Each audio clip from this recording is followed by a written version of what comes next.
Hello from Copenhagen and welcome back to the CPH conference, part of the CPH Doc Film Festival here.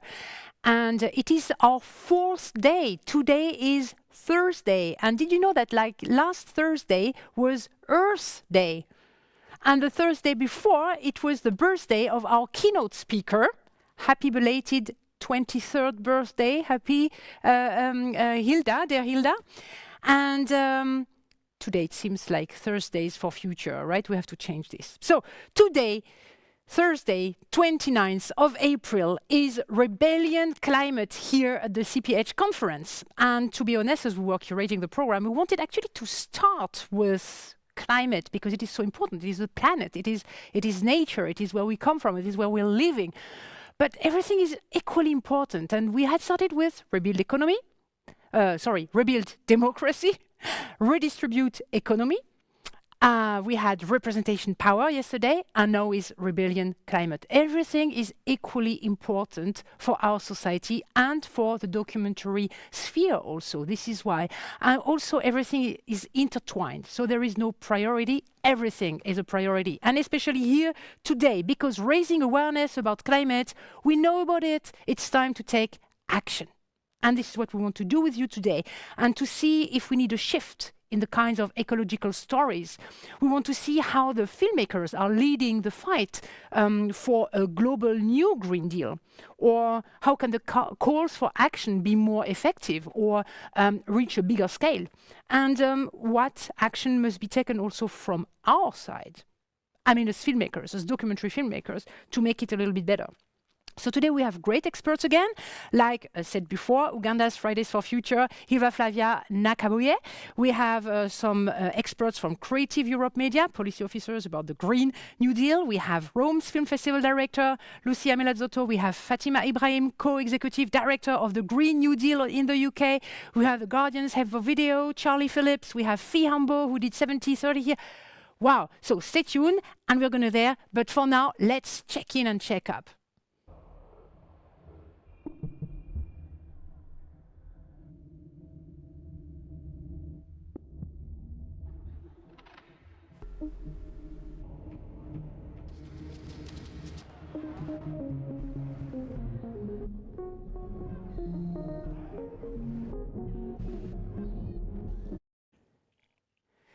Yes, let's check ourselves first. Check in and check up. So have your phone ready, because we're going to go to Mentimeter. And I will have the opportunity to see what you're answering. I'm going to guide you through the questions, no worries at all. But first, I think you will see appear on the screen a QR code here, exactly. Yes, exactly, here.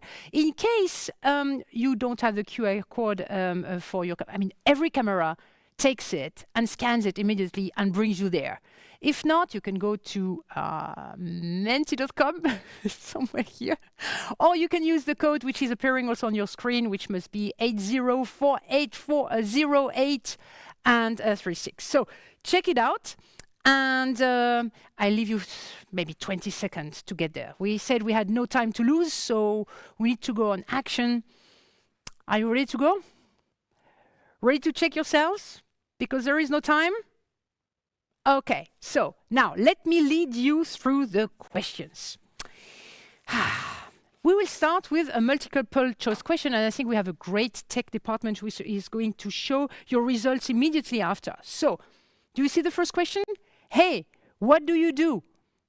And you will have the choice between filmmaking, production, sales, distribution, festival market, or other. So I'll give you the time to answer, and then I will see the answers appearing in the screen. So maybe I was a bit too fast. Ooh, okay.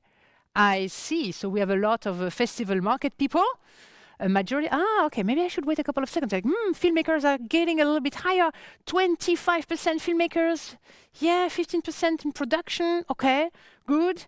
A couple of distribution. A lot in festival and markets. Okay, we have people and a couple of others. Okay, good. Well, that gives us a good impression first. So now, second question. Tell us the truth, right? So since when are you actually aware about what's happening with the environmental impact on the film industry and maybe the documentary film industry for yourselves? Maybe for more than 5 years? 2, 3 years, at any case, BC, before Corona? Since 2020? Or you never considered it before today, which is also good. Don't lie, tell us. Tell me. I'm alone here in this studio, you can tell me. I'm not going to tell anyone.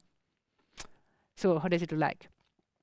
Okay, 2, 3 years. Yeah, that's the peak, definitely, for nearly the majority of you. And, I mean, we have a very aware audience. And for those of you who took a little bit more time, that's good. You're there, and we're going to talk about there, and we're going to go further with this. Now, next question. How do you think going green would impact your finances and business models, independently from where you come from, right? So, on the left of the scale, it just means more expenses, unfortunately for you, yeah, indeed. Or, oh no, I think it's going to bring me more revenue. Yes, return on investment. Let's go. Tell me where you see this. It's costly or it's, oh yeah, yeah, we do not see really the, return on investment. They are hardly trying. Optimism, not really. Yes, I see some people saying like return on investment. Yeah, because, you know, a couple of funds decided that they're not going to fund some projects before they are actually fulfilling certain criteria, right? Does that in fact affect your decision? I'm looking. No. Okay. So not so much optimism there. It's going to be costly. Yes. Well, okay. Let's open up the questions now. You can contribute with anything. You can say your own words. Please, short words, no sentences. Okay? So, which emission limiting measures are you using? You could say no plastics or no traveling. Yes, exactly. I see. Recycling. More trains. That's good. Eating more green. Sleeping. Okay. Vegan waste. Okay. I give you a couple of seconds so that we can see. So. Travel less is big. Recycling is big, but nothing really new, but okay. Yes. Travel less, recycling is still really leading. No plastic bags, okay. More mass transport, okay. Sounds good. Recycling is a thing. Travel less, definitely. Less flights, more trains. I came by train. That's very good. Okay. Transport is high. Green, okay, good. Okay, we have to go to the next question, right? So hold on, we're gonna ask you some more. We have it. Online working, yes. Okay, I leave it for there. Stay tuned. Next question is also an open question. What prevents you from being more green in your activities? Where is the problem? You would love to do it, but no, there is something in the way. What is it? Tell us.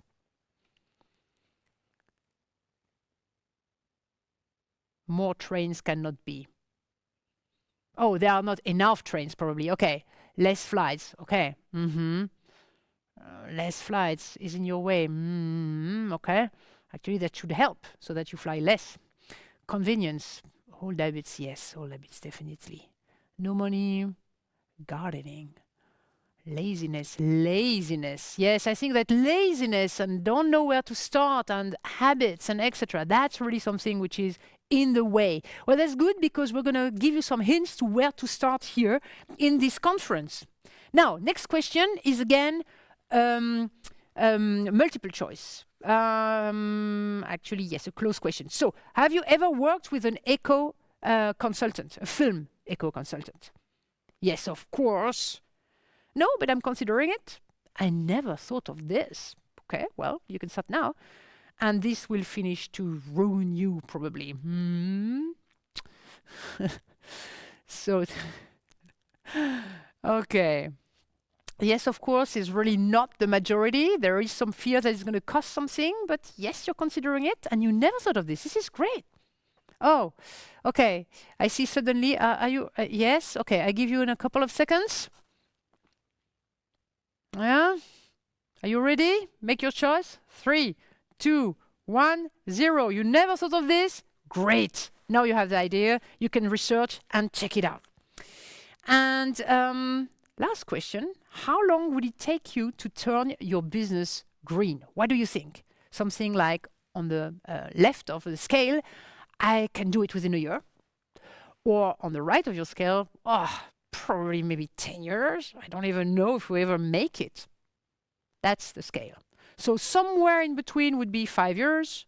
Somewhere a little bit before would be 2-3 years. The amount of years you were average being aware of being more environmental friendly. Yeah, that's, yes. That's more next to the 10 than to the 1, right? You want to take your time, right? Yes, that's how it looks like to me. I give you 2 seconds. That's it. Okay. I would say good 5 years, rather a direction of 6. Okay, well, I think that with such answers, definitely we have some more work to do, and we're going to start this day immediately. So, and as you know, we start the day always with a big picture to inspire us to move forward, not so much to reflect today. I also talked with Hilda, and we were no time. So that's why we invited an activist, somebody who's really doing it, to inspire you also to do it faster and quicker than in the next 10 years. And what for an activist? Give us the title of the session, please.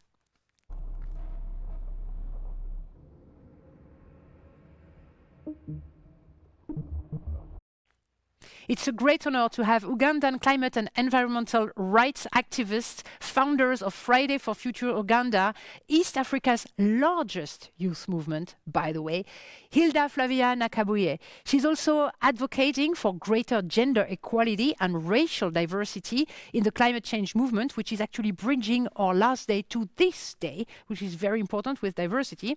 And she says the debate on climate change is not for whites only.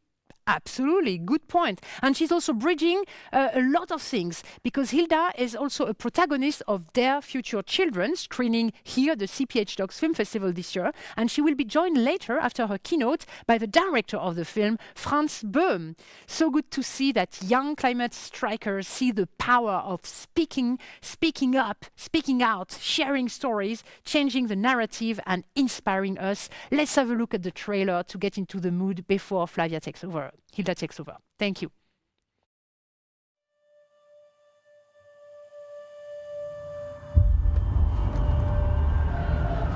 Our generation fights for our seat on the table. Climate change is connected to us. I started a movement to protect my future. There is such a big divide in this country. Injustice is present in every part of our lives. A dictatorship has nothing to do with our values. I'm not from China. I'm from Hong Kong. It's up to us to shape the future. It's better for my family not to know my role on the front line. We don't risk our future by protesting on the streets. Not going on the streets will risk our future way more. That day when I got beat up, I feel like I couldn't do that anymore. When they shoot us right in the face. I fear to fail. I'm very scared that they will know my name and my family's. We already lost so many battles. We can't risk losing this one. I ask myself if I am the right person to lead the movement. Being at the front line means a lot of risks. I don't know what will happen next. I really don't want to be the next face on this wall. Fear is their biggest weapon against us. People of my age stand up. Who can change the course of history? Through endless sacrifices, we hustle our way because this is our future. That's only the beginning. I'll do anything for a better future. I owe this to my future children.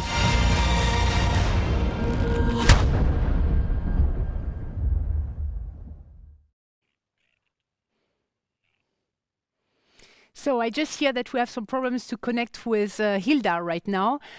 We had the problem also yesterday with Ousmane Namasekou from Mali. We had a power shortage in the middle of the call. Don't know if Hilda is in Uganda today. So that's the transcontinental connection is a little bit lacking. So we have a couple of minutes probably to join her. And in the meanwhile, wonderful, we have with us the maker of the film, so Franz Berm. It's great to have you here with me, and we start with you. That's fantastic. We are here flexible, and yes, absolutely. This is great. So, Franz, let me introduce you properly. I didn't have the time right now. You started at 16 in the film industry. I mean, you're not so much older, but okay, that's a couple of years ago. You worked for ZDF in Germany. You lived with homeless young people on the street for the documentary Christmas Wishes. The next one, also a short film, I believe, Good Luck, premiered at the British Independent Film Festival. And Dear Future Children is your debut feature documentary film, awarded with the Audience Award at its world premiere at the Max Ophüls Film Festival. Not a bad start, I would say, and with a public award at the FEFDH in Geneva, the Film and Forum for Human Rights, that's for sure.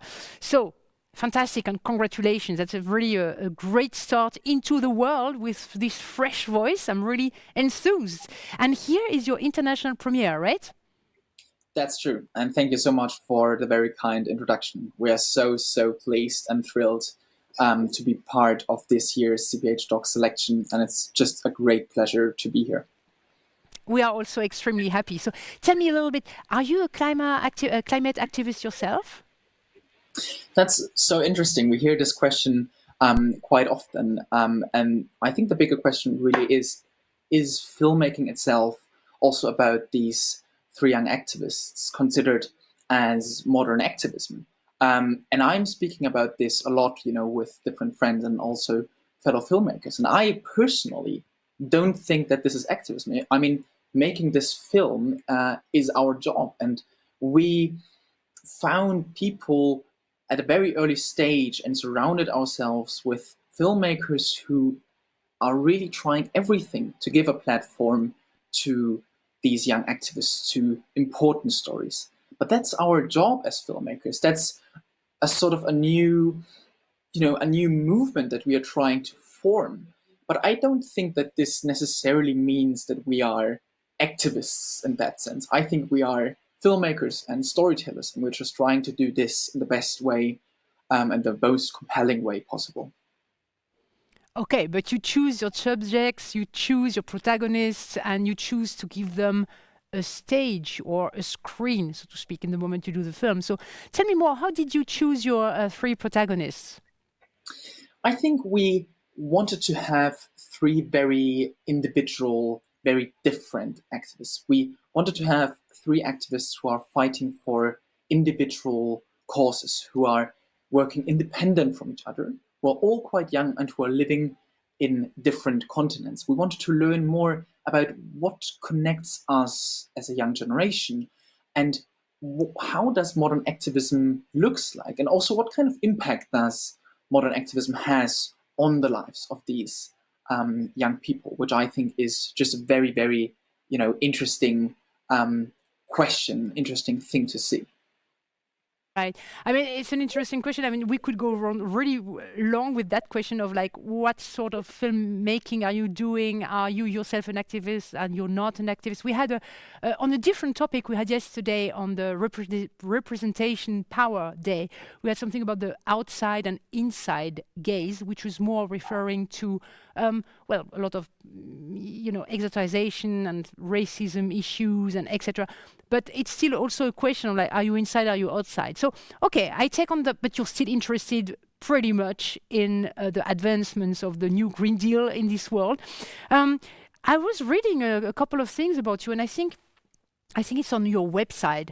You have a vibrant manifesto about the impact of films on social issues. So is this something that you want to do, generally speaking? Is this the thing you want to be, move social issues further and go into this with impact?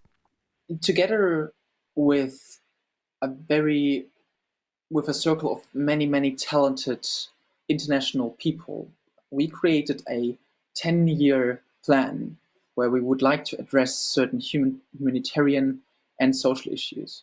Why are we doing this with films? Because we think that we as filmmakers, as storytellers, also from privileged countries, have a shared responsibility to tell stories that are important to hear for a global, worldwide audience. And we think that films have an unmatched power to present individual stories, on a large scale in an entertaining yet compelling way.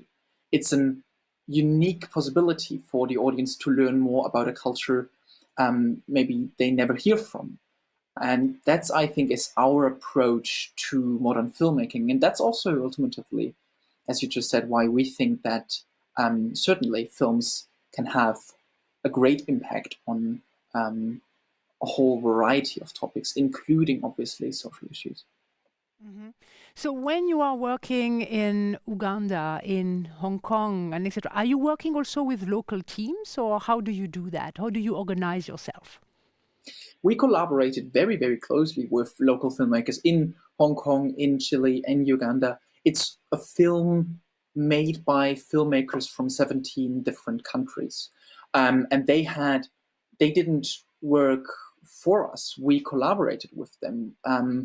Their opinion on these stories were very important. We were also sharing the edit with them, and they definitely had a great impact on how we see these stories. And people from all over the world made this project possible in the first place. I think it's important to have this local collaborations when you are working, in different countries.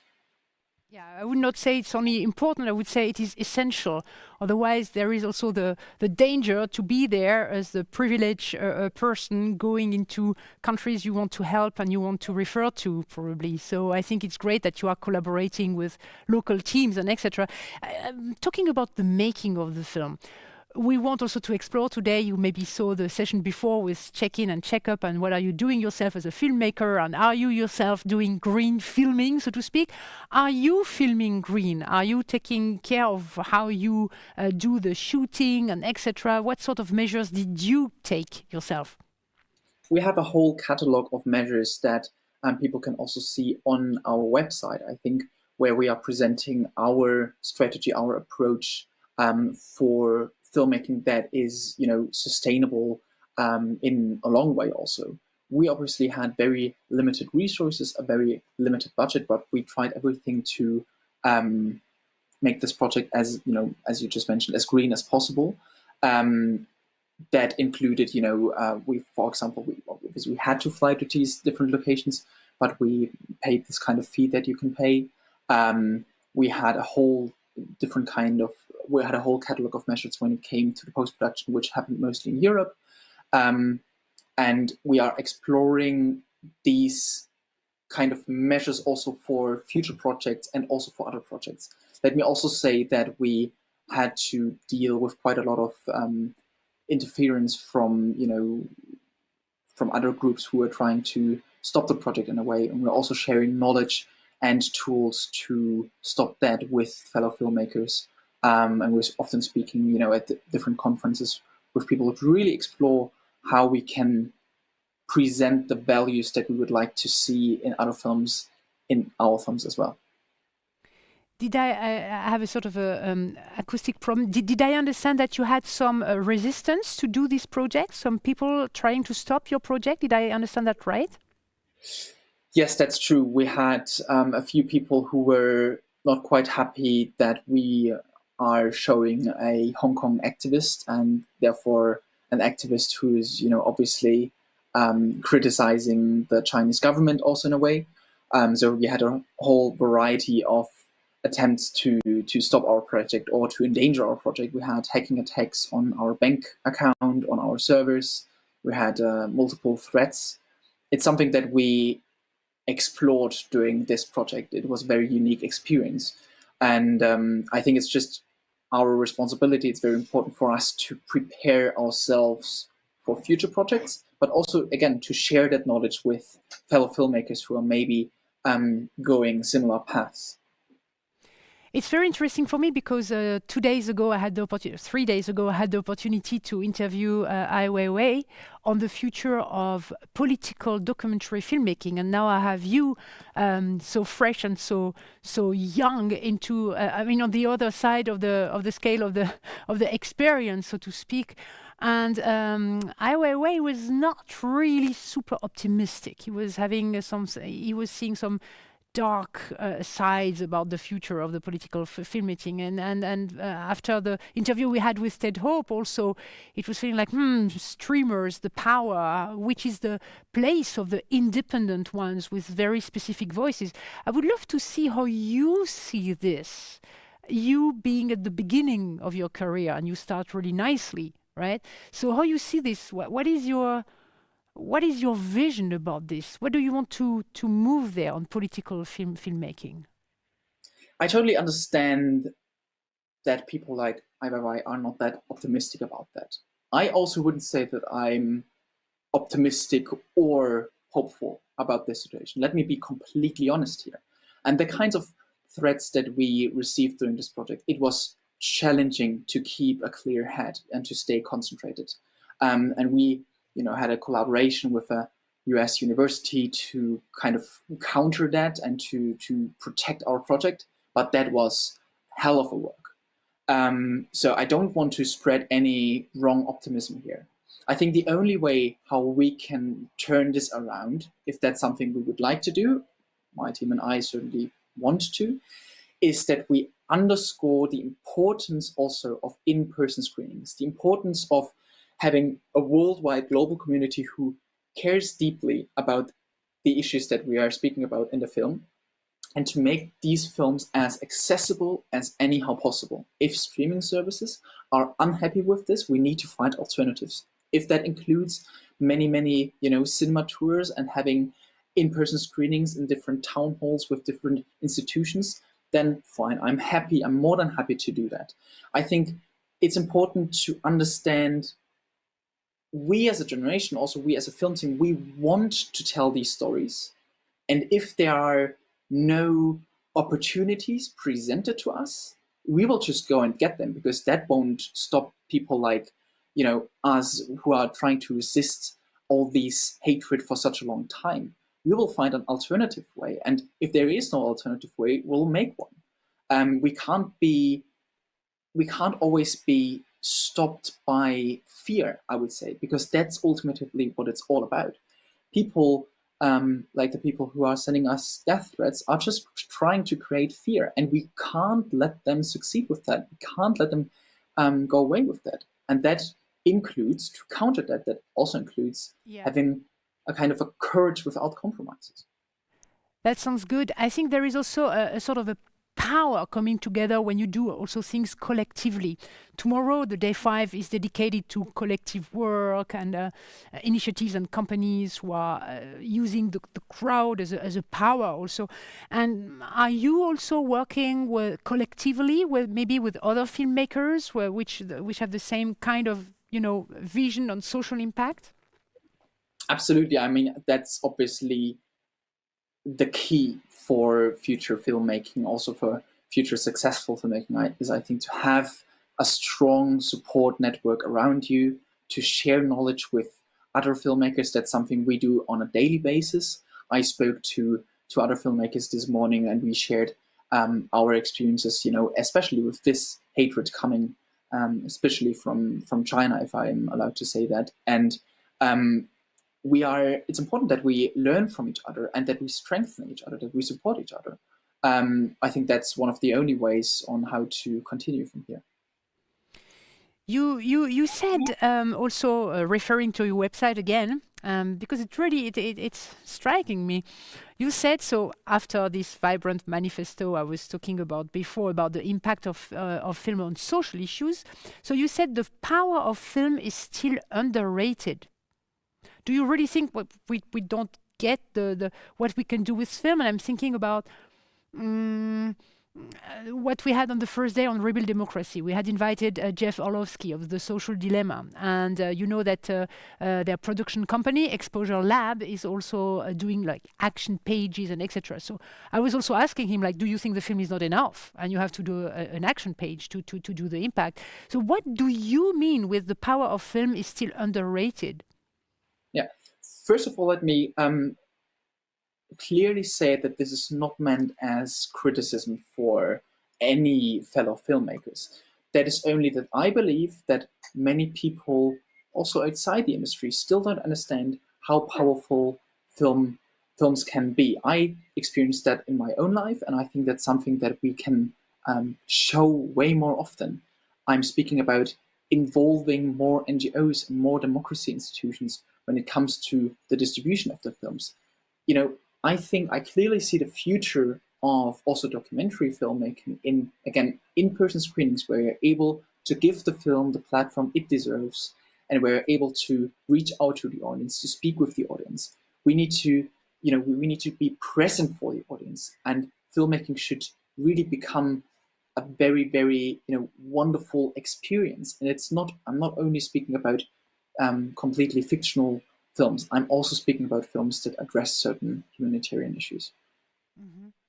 So are you actually pleading for a more creative distribution involving more channels to the audience, also non-theatrical and creative ways, maybe? I hope that we will come out of this pandemic in a very, very good way. What you were just saying, being a little bit more creative and more open, using more channels in the distribution, is certainly a part of that. But I also think that that's something that we are planning right now as a team. Again, having these tours, speaking with people and involving them early on also in the production for next project. Also speaking about crowdfunding projects. That's something that, the people around me would love to explore even more and more, and would love to innovate, and would love to see more opportunities here, more challenges. So where do you see personally differently said, which kind of stories do you think that the planet needs? Meaning also maybe humanity, but the planet also. Nowadays, it's very, very simple to just read an article about, let's say, an international conflict, or about the refugee crisis or something like that. And you read that article and you see all the numbers being described, so and so many people were being killed, stuff like that. I think it's important to see individual stories from individual human beings who are telling us their important stories, which ultimately helps in understanding global conflicts and understanding the role of, let's say, Europe in these international conflicts or international crisis situations. I think that's the kind of stories we need. However, we need to be aware that these stories, they must work in a way for a global and broader audience. We can't only make films for the top 2% of society. These stories need to work for the whole of society, for a broad, again, international audience. Mm-hmm.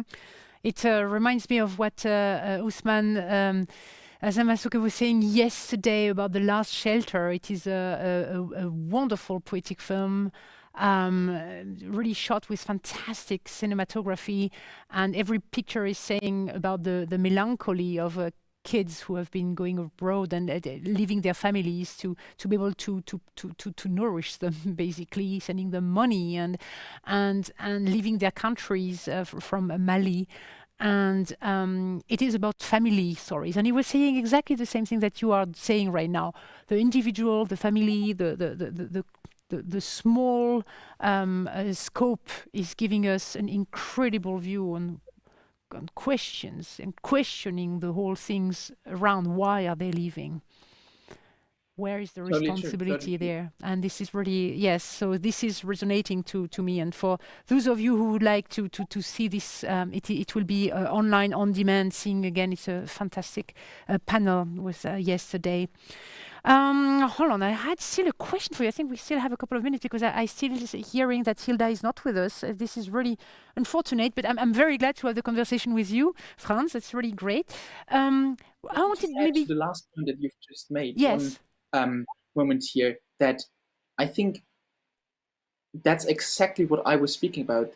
If we find stories that create discussions that can spark a large public debate about, the things, how we treat global conflict or something like that, then that's where films, or also future films, have to be rooted, and that's where they can really succeed in a big way. And this is why also distribution is really so important, because you have to reach the people who need to think, who need to understand, who need to see and questions. Otherwise, I mean, I'm thinking also in countries where there is a dictator, where maybe you do not have the opportunity to think further, or maybe where is change, where is revolution? And maybe this is what you meant with the power of film is still underrated. So there is still a lot of things to do. How are you working with distribution? What are your deals there? I mean, we don't want to have the details, of course, but I mean, like, how did you plan the distribution of the film?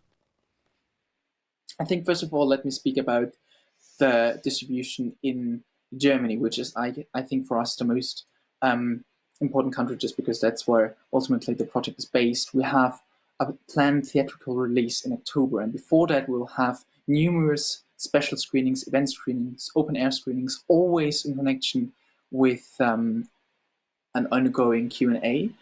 Already now, in relation with the CPH Docs, in relation with Hot Docs in Toronto, we're planning many screenings of the film for NGOs, and we're speaking with their members, we're speaking with local groups. For example, in 2 weeks, we will have a screening with exiled Hong Kongers. We'll then see the film, and then we'll have 2 hours to speak together about also their experiences and about the experiences we've made during the making of this film. So we're giving a platform also to their individual stories, because we as a film team obviously also want to learn more about that. I think our distribution is concentrated on reaching individual audience members and to be really present for them.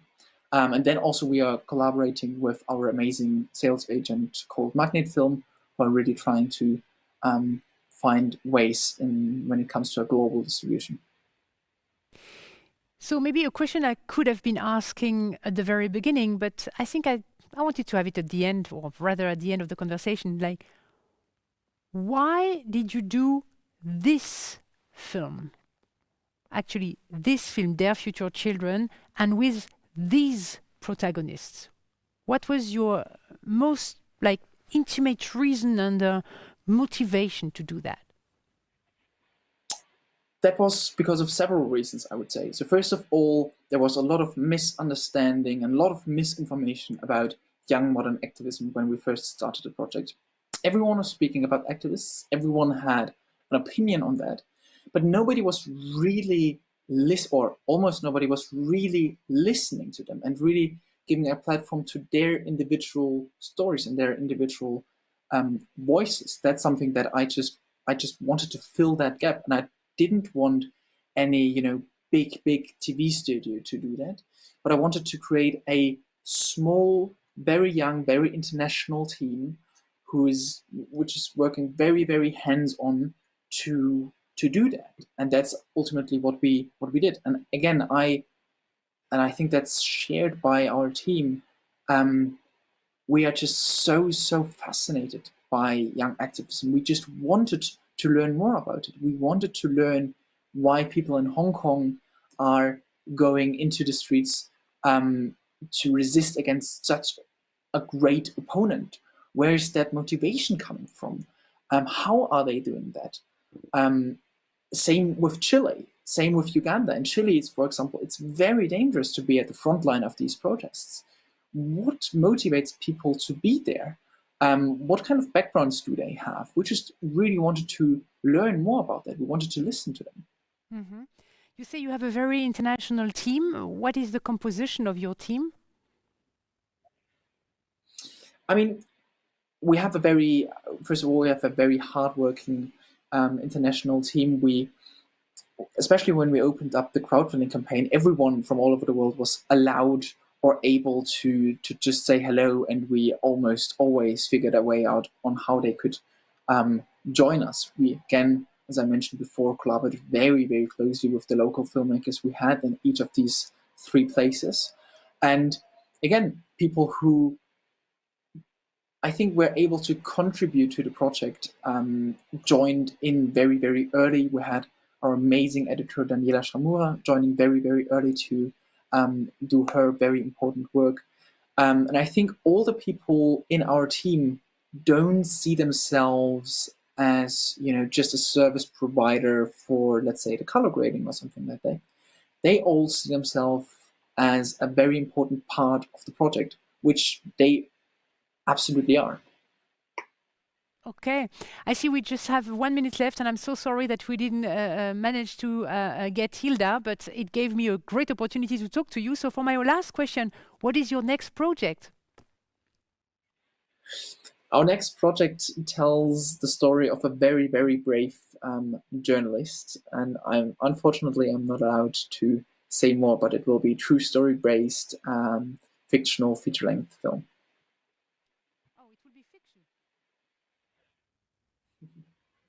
I'm not able to hear you at the moment, but... Yes, will it be fiction?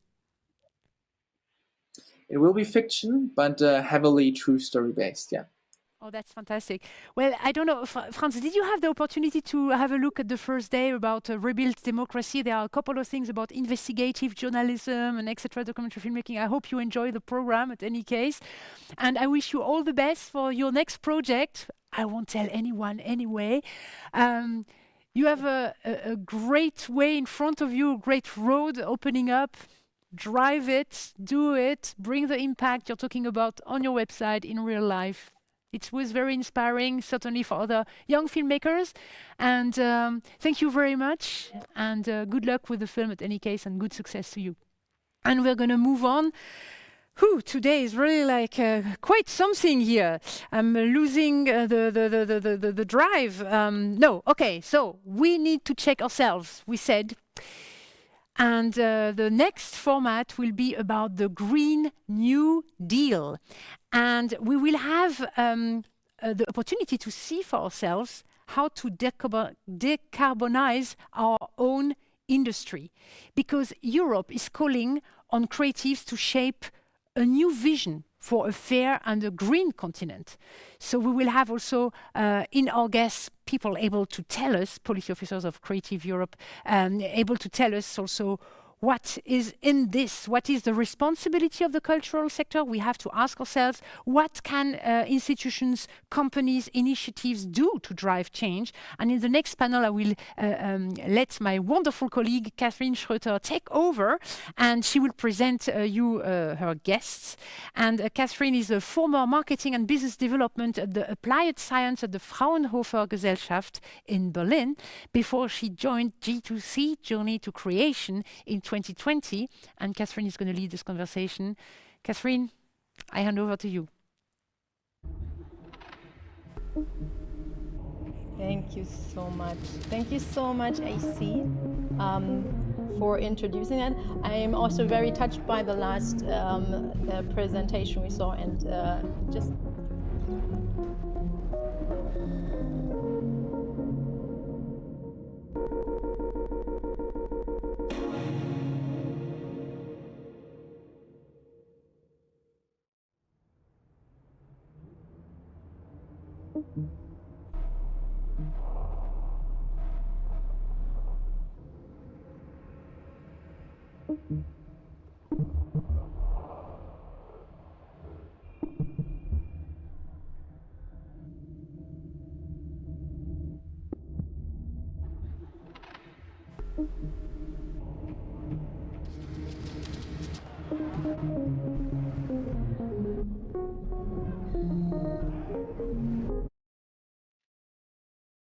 hello, thank you so much, AC, for this nice introduction. Yeah, we are talking with people who are making the difference or want to make the difference in a European scale, but also much more going into more than this internationally. We have the colleagues here from BAFTA, from the European Commission, and from MIA. They are joined with me here. Oh, I already see them. Hi, ladies. I'd like to start to introduce first, Lauriane Bertrand. She is from the European Commission. She's a policy officer for sustainability and greening at the Creative Europe Media. Hello, Lauriane. Then next, you see her next to me. That would be Rosa Canela-Mas. She's the Industry Sustainability Manager for Albert. She will tell us more about Albert, and that's at BAFTA. And then we have Lucia Mila Soto here. She's from MIA, from the International Audiovisual Market in Rome. So we have Lauriane is in Brussels. We have Rosa in Barcelona, and we have Lucia in Rome.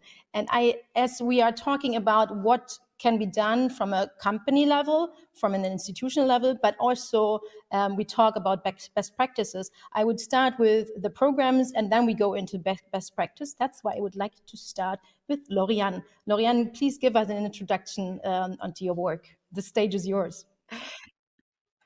Good afternoon. I am Lauriane. Thank you very much for having me. I am representing the European Commission. As you said, I am a policy officer in the media unit in charge of the media program that you know. The program has been supporting the audiovisual industry and audiovisual works from development to distribution over the last 30 years. First of all, allow me to congratulate the CPH team on the title of this panel called the Green New Deal, which nicely echoes the name of our own policy called the European Green Deal. It is our roadmap to make our economy sustainable and to become the first climate neutral bloc in the world by 2050. As you know, this is a strong ambition. In the past, of course, greening has always been part of our concern, but we were tackling more in an indirect way, like calls for tenders, etc. Now, as from 2021, it has become a cross-cutting priority of the media program. This means that we will meet the overall target of 30% of the union budget expenditure supporting climate objectives. Why the audiovisual industry? Why does it make sense for us media program to join forces? First of all, we do acknowledge the special role played by the European industry in shaping up minds and shaping up our societies. But we also see that there are some specific challenges for the audiovisual industry, like emission on continuous rise, notably by increase in media consumption. And also, we see that many good initiatives are taking place, measures are implemented, but without a coherent strategy and common measurement tools. I'm sure we will discuss it with our colleague who will speak about the Albert calculator. We see greening as a business opportunity for the audiovisual industry. First of all, because we see the savings in terms of consumption and cost, because we see the investment in clean technologies that can underpin the growth of the industry, and we trust the positive spillover effect that have the power to fuel innovation and new business models. Commissioner Breton, in charge of the media industry, has developed his vision for an industrial policy for the sectors, and greening is fully part of it. This document is called the Media and Audiovisual Action Plan. Then we see that the Creative Europe Media Programme, that will be validated by the member states in the coming days, will be our way to support financially the industry in order to accompany this change. I'll be quick, and now I just want to tell you about our 3-pillar strategy. As I said, now this is we have a strong ambition, and we want to take actions. To do so, we see 3 different steps. First of all, pillar number 1, exchanging and learning together. We intend to launch a stakeholder dialogue. It will be called the Greening Coalition. All of you are welcome to take part in it. The first meeting will take place in June. My email address is on the website, and I am very happy to receive any suggestion of yours. Secondly, always part of exchanging and learning, we intend to train professionals. This can also be done and supported by media via our talent skills. It can also be done via the innovation tool scheme. Last, of course, we will raise awareness in any possible event or existing campaign. That was for the first pillar. Second pillar, federating approaches. We see that we share common goals. We would all like to reduce our CO2 impact. We see many companies, many players taking public pledges, but then it is very hard to compare. First of all, because we need reliable data. Second of all, because we have to be able to compare this data through either a common methodology for calculation of CO2, or at least a meta tool that would allow this comparison. Therefore, we intend to develop a best practice guide, and we also intend to develop common methodology for the calculation of CO2. This leads me to the 3rd pillar. It is, of course, incentivizing change. We hope that the media program will help us to do so via new award criteria that we could introduce, via new standards that we could set together. But please allow me to say straight from the beginning that we know that the COVID crisis has hit the industry, cultural industry, very severely, and we do not intend to add an additional layer of obligation. We intend to build it all together. Again, I am here to listen to you and to express our determination to join forces in order to make the European audiovisual sector sustainable. I am looking forward to discussing with you what the player means when they announce carbon neutrality, what is the scope of the effort, what is the scope of the activities that is measured. And also, I am very interested in how this neutrality can be reached. Floor is yours. Merci, Lauriane. As you already said Albert. So Albert is the project that Rosa will tell us more about. And I tell you, it's all about calculation. So Rosa, in Barcelona, the floor is yours. Thank you. Thank you so much. I'm going to try to share my screen, even if I know I've not done the tests. So let's try it and see if it works. Yes, I think I can do that. Because I've got a little presentation, just really quick. Guessing if you cannot see it, just complain, yeah, because I'm just going to go for it. So hello, everybody. My name is Rosa. Yeah. Okay, thanks. So my name is Rosa Canela, and I'm the international manager at Albert. I know it says industry sustainability manager because I've been changing kind of my role recently.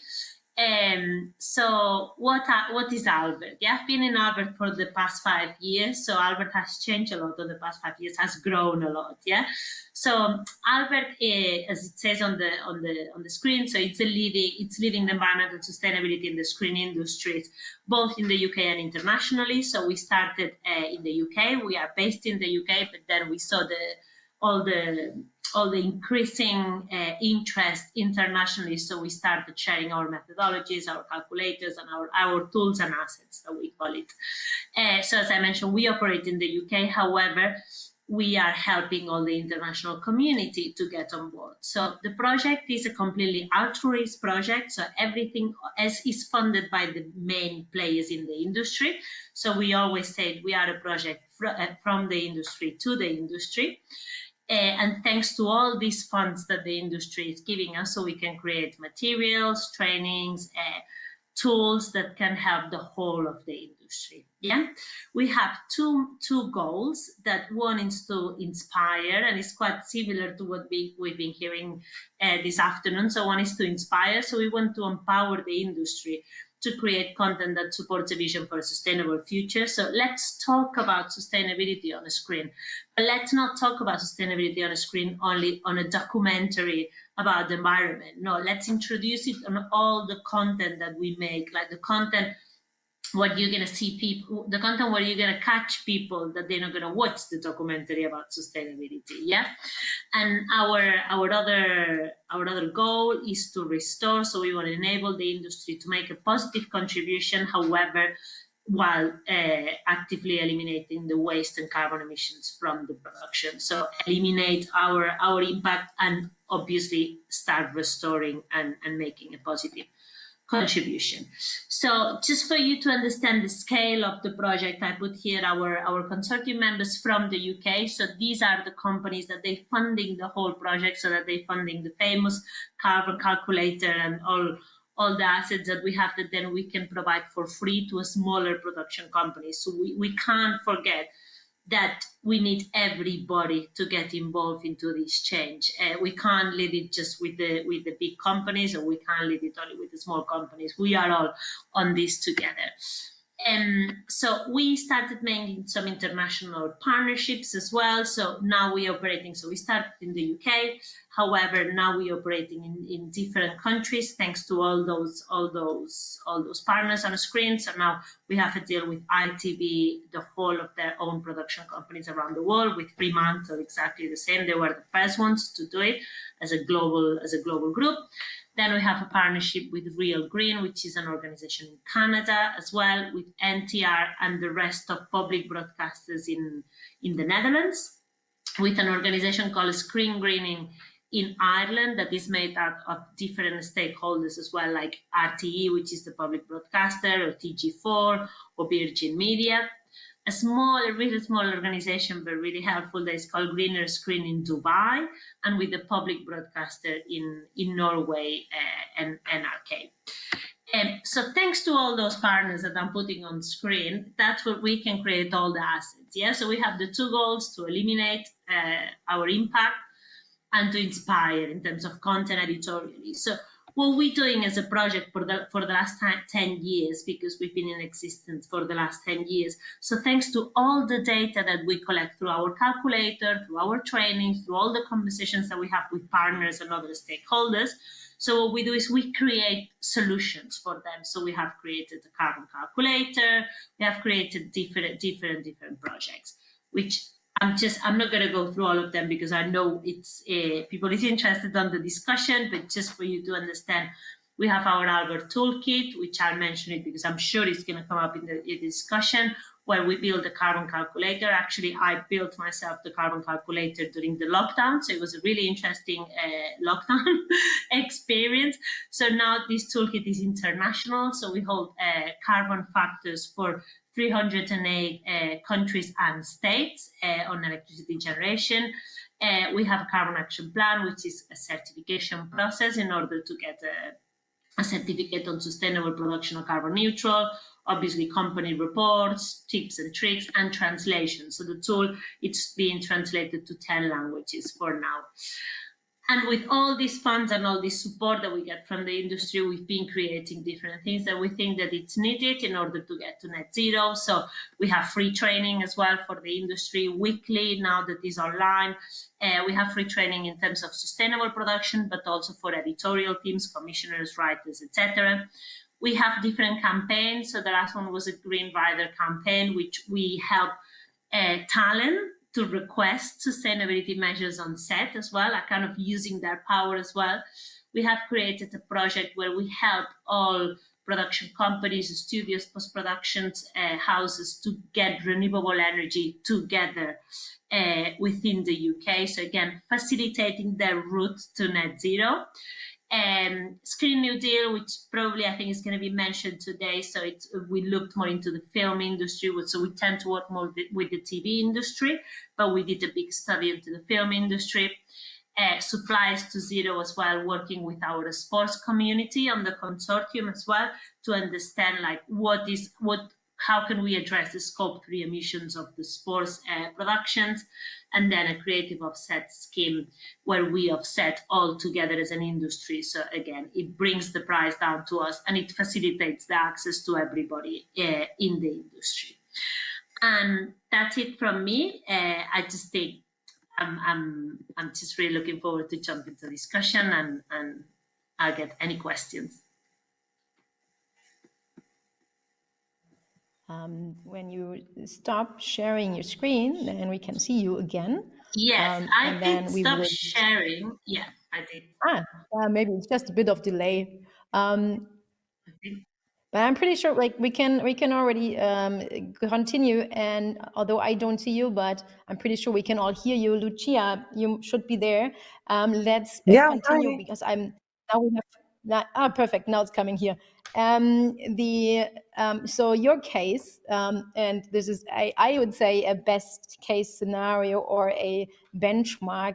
Let's discuss about that. But we will talk with Lucia now about sustainability certification at the MIA. So she's responsible there since the beginning, since 2015, and she will tell us how they put into action what sustainability means for a market.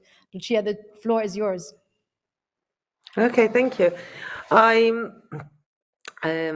Okay, first of all, thank you for inviting us and me, us meaning Mia and myself, telling an experience which is actually in progress for us, and it has been quite an interesting journey starting 2 years ago when we thought we needed to understand what really means to be green or to be sustainable.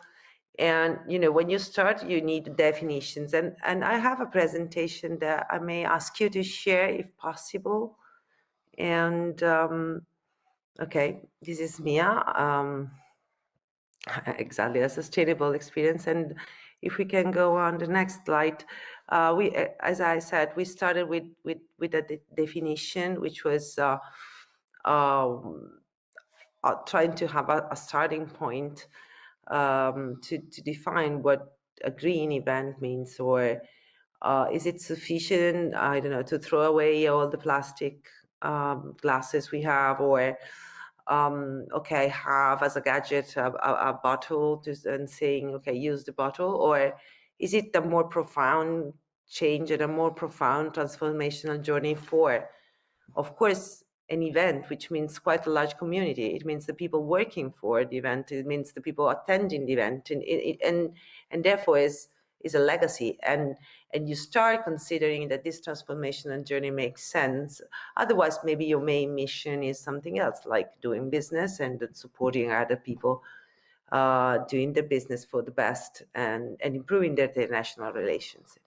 And so starting from that definition, we wanted to understand what does it mean to minimize the potential negative impacts, and on the other side leave a beneficial legacy for the host community, and which is large because it's the community of our film industry attending the event, but it's as well the city, is the neighborhood, is the region, it's all our contractors.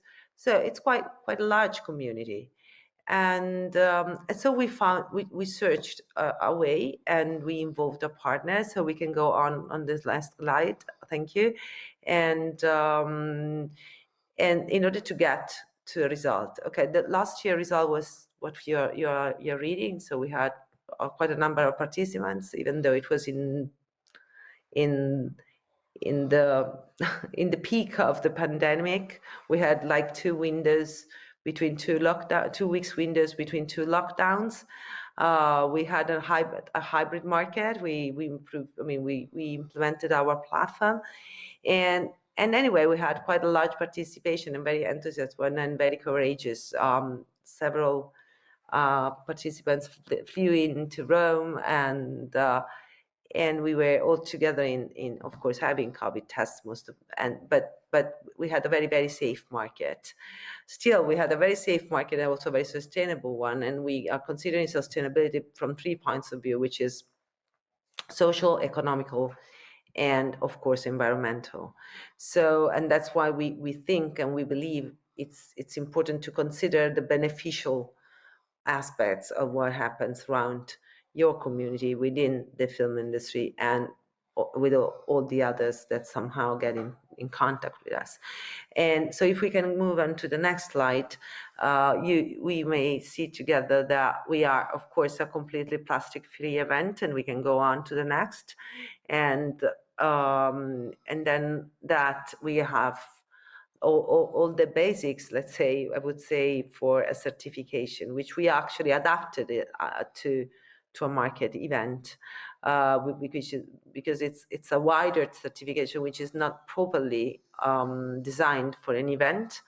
But we took the principles, and then, of course, a consultant with our partners, which are the Trentino Film Commission, which were one of the film commissions in Europe, which has been first involved in the green film initiatives.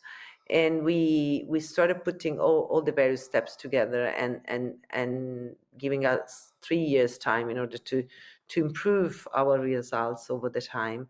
So, okay, we are totally plastic-free event. For example, we don't have badges anymore. We don't have, we just go with a QR code. We, of course, there are no plastic bottles, there are no plastic glasses, there's no plastic in MIA. And whatever plastic we have is either recycled, or we are gonna recycling it, or we reuse a great part of our structures that we use, like boots, etc. We reuse them year after year. And what we can't reuse, which is printed, it's recyclable. And so we can move on to the next. Anyway, the data can be read. I don't have to read them in detail. And if we have to be honest, I don't remember the next slide. Okay. And of course, then we try to inspire our community. And therefore, apart from the fact that we, of course, offset, during the MIA, we have always a discussion and a panel. We share our rules with all the participants, and in particular with all our contractors. So we choose the contractors on the basis of their values and their capacity to let's say meet our sustainability criteria, being social or economical or ecological, which means also to involve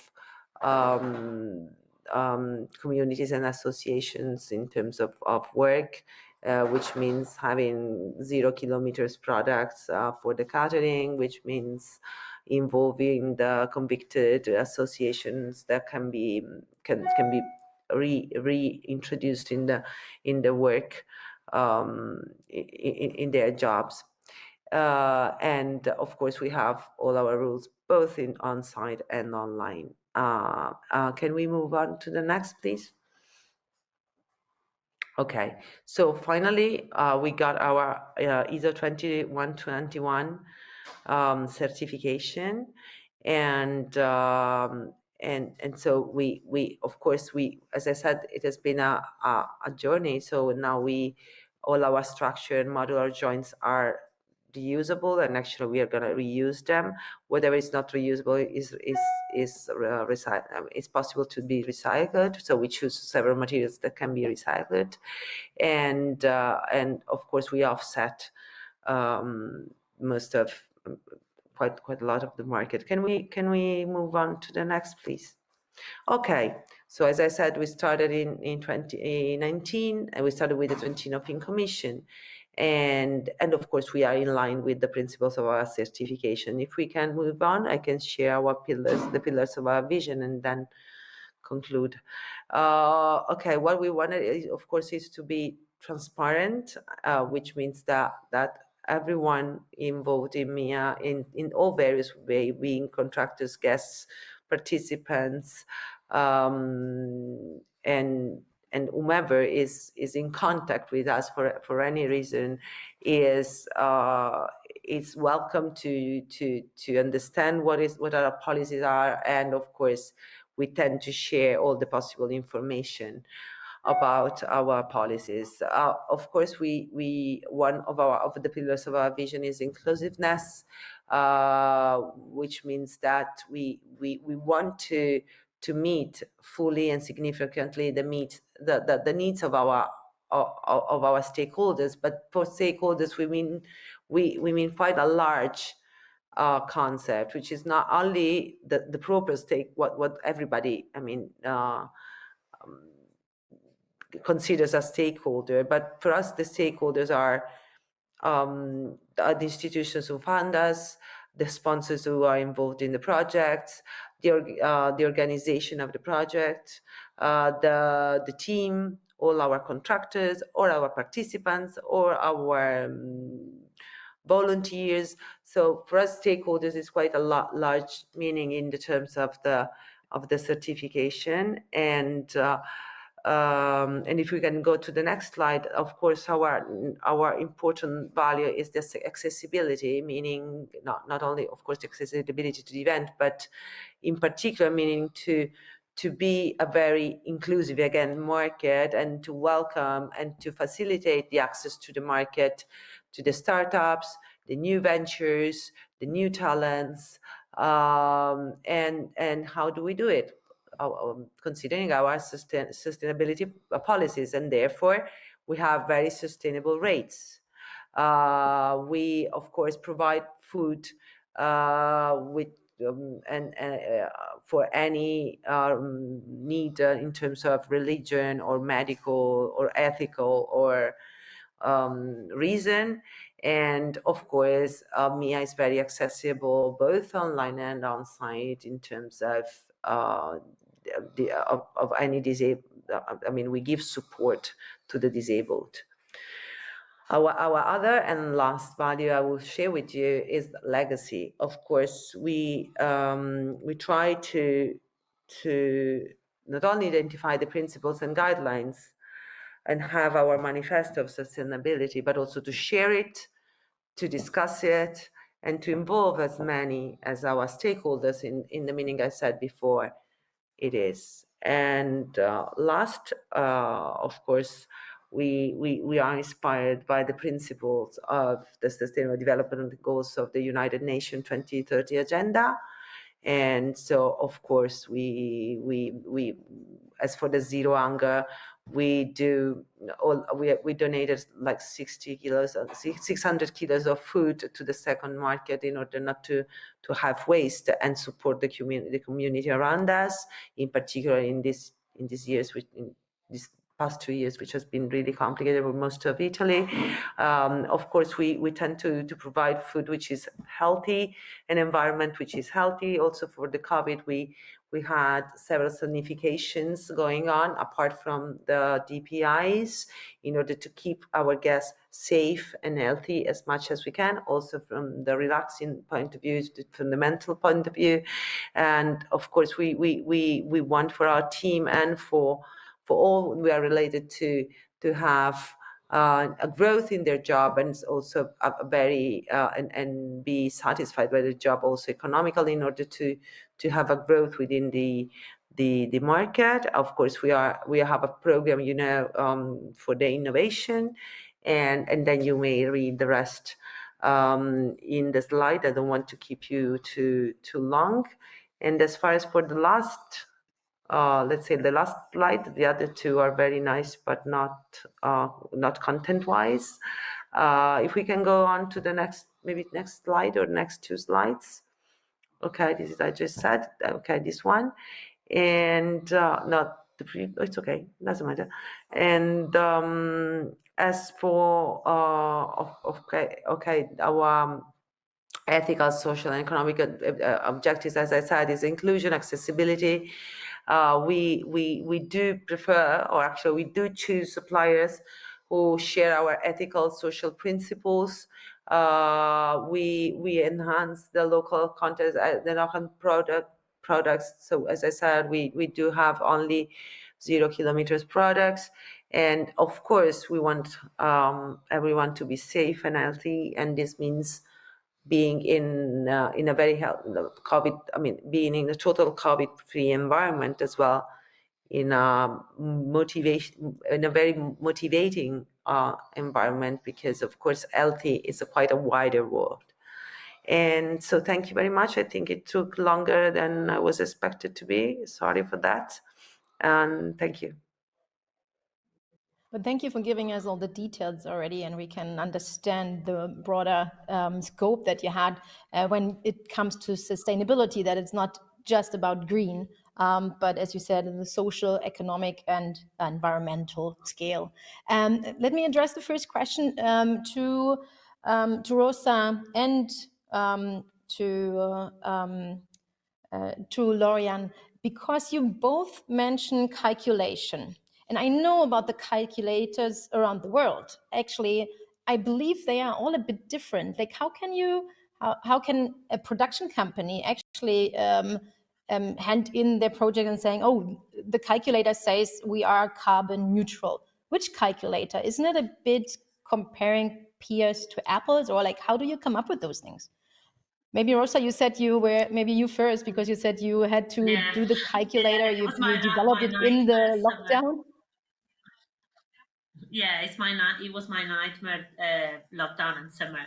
So basically, yes, we did have a calculator before. So we just changed who built it, like the company who owns it and who builds it. So now we fully own it. So basically what you need to do is you need to put a carbon factor, so an amount of a kilogram of CO2 into an action, or into an activity that you're making. How do we get these numbers? If anyone is interested to go into super detail on our website, you can find the full methodology so people understand, so we're fully transparent on where we're taking the numbers. But those numbers normally come from the International Agency of Energy, or for example, in the UK, they come from DEFRA, which is the Department of Environment, Food and Rural Affairs. In some countries, normally comes from the governments. So it's about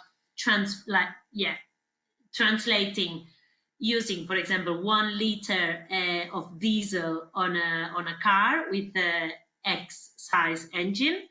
That equals X amount of CO2. So all these numbers are normally publicly available, or you have to pay for them. In terms of our tool and our calculator, it's free to use. So any production around the world can just contact us, email at albert@bafta.org, and can use it. So it's free at point of use, thanks to the funders that I was mentioning. And what we measure, so we measure the whole process from pre-production, so pre-production, production, and post-production. So for example, we don't measure distribution, for example, And in terms of what things we measure, so we measure all the electricity, electricity or gas, for example, attached to your production, from your production office, from the studio, any generators as well that you use in terms of fuel, so studio locations, or other spaces like construction workshop places, for example.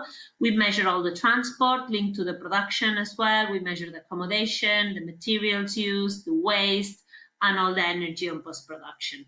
We always say that to measure a carbon footprint from a production, you need to take into account what the production pays for. So whatever is budgeted in your production.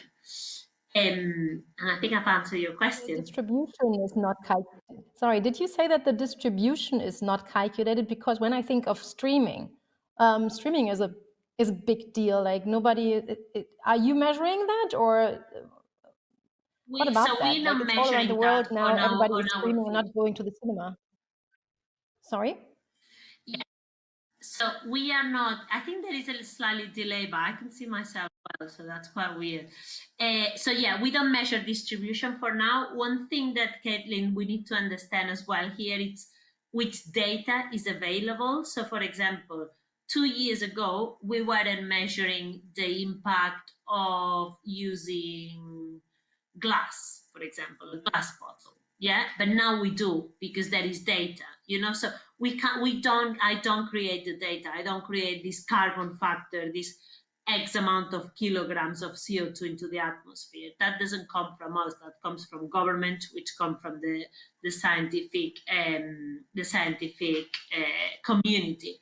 Yeah. So in terms of distribution, you're right. It's a big part of the carbon footprint we're starting to find out. So I'm aware that Netflix and other platforms, they're investing a lot in terms of finding out the impact of distribution. But you need to take into account when we started our calculator 10 years ago, we weren't even talking that much about distribution. It's something we've been thinking about including it, but for now we're sticking it to the production process. Yeah. And obviously we welcome other platforms that measure distribution as well.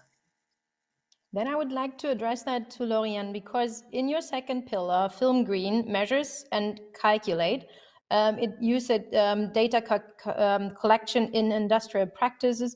My notes say harmonization of data, the CO2 calculator. Is there the distribution part of the calculation? So first of all, we do not aim at harmonization, because I know that some professional might go mad if we say this. It's rather federating approach. I'd like to say thank you to Rosaire for the very transparent explanation she gave, but I'm sorry, here I think we miss square zero. It's great when some big players in the audiovisual sector take very ambitious public pledges, like Netflix, who committed to become carbon neutral by end of 2022.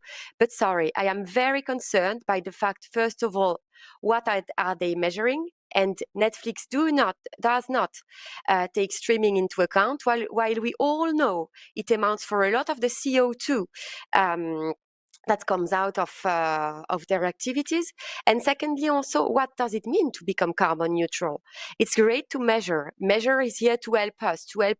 But I see that main help will come if we reduce our emission. If carbon neutrality comes with compensation or regeneration project, then we'll have another question. Then we'll have to measure those projects. But I'm sorry, the only true way to go carbon neutral is to reduce. And then also, I'd say it's all about definition. I have heard both in what Lucia said. Definition was the first step for a market to become sustainable.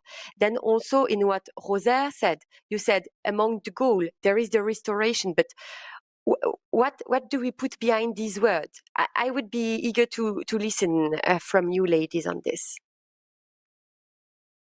Has to be done on a different day, because the production team tells me, oh my goodness, we have to go to Q&As, but that's I think that's perfect.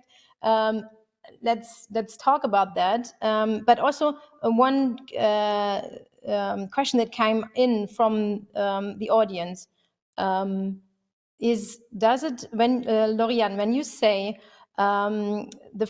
does it mean that the film should be about greening, or that the companies and production should be green, or both? I think you answered that already, but just to say yes or no, is it both? Yeah, no, first of all, it's the audiovisual sector. We have to be all together to make this effort. Then secondly, of course, there is no censorship. We will never, ever interfere with creativity. Creativity comes first, and being sustainable is the way to serve creativity. So, of course, sustainable story deserve a spotlight, but media will never, ever select in line with the contents. Okay, then maybe we can go back to this to finish here. We can go exactly when you said, let's talk about that, ladies, the distribution. Maybe you can say that again. Netflix is not taking it into account. There are so many other streaming platforms who are not taking it into account. To make it short, it's great. Can I reply? Just Rosa, to make please sure go ahead. I was heard.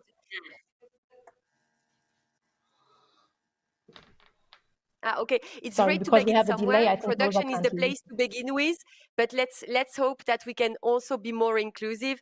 I've heard you talking about the suppliers. For example, for Mia, I think that the right approach is when we take the suppliers into account, possibly also the clients. I see that some broadcasters do it this way. I've talked to Sky about it, and they will be carbon neutral in 2030. But it's also a very ambitious pledge. Roser, you wanted to reply? Yeah, no, I just wanted to reply because I don't know if I've been understood wrong, but I've not said so. Our tool, I'm not here representing any company, but our tool, we have a database of 10,000 productions measuring their carbon footprint for the last years. So thanks to those, we have all this data. In terms of measuring distribution, what I mentioned is we don't have it included on our tool. We can't have everything. We are a team of 12 people only. 5 years ago, we were 2. And what I mentioned is that I know Netflix has been looking into that because for themselves, because I've read it on articles, because if you look online, there are various articles where Netflix is saying that they're looking into that.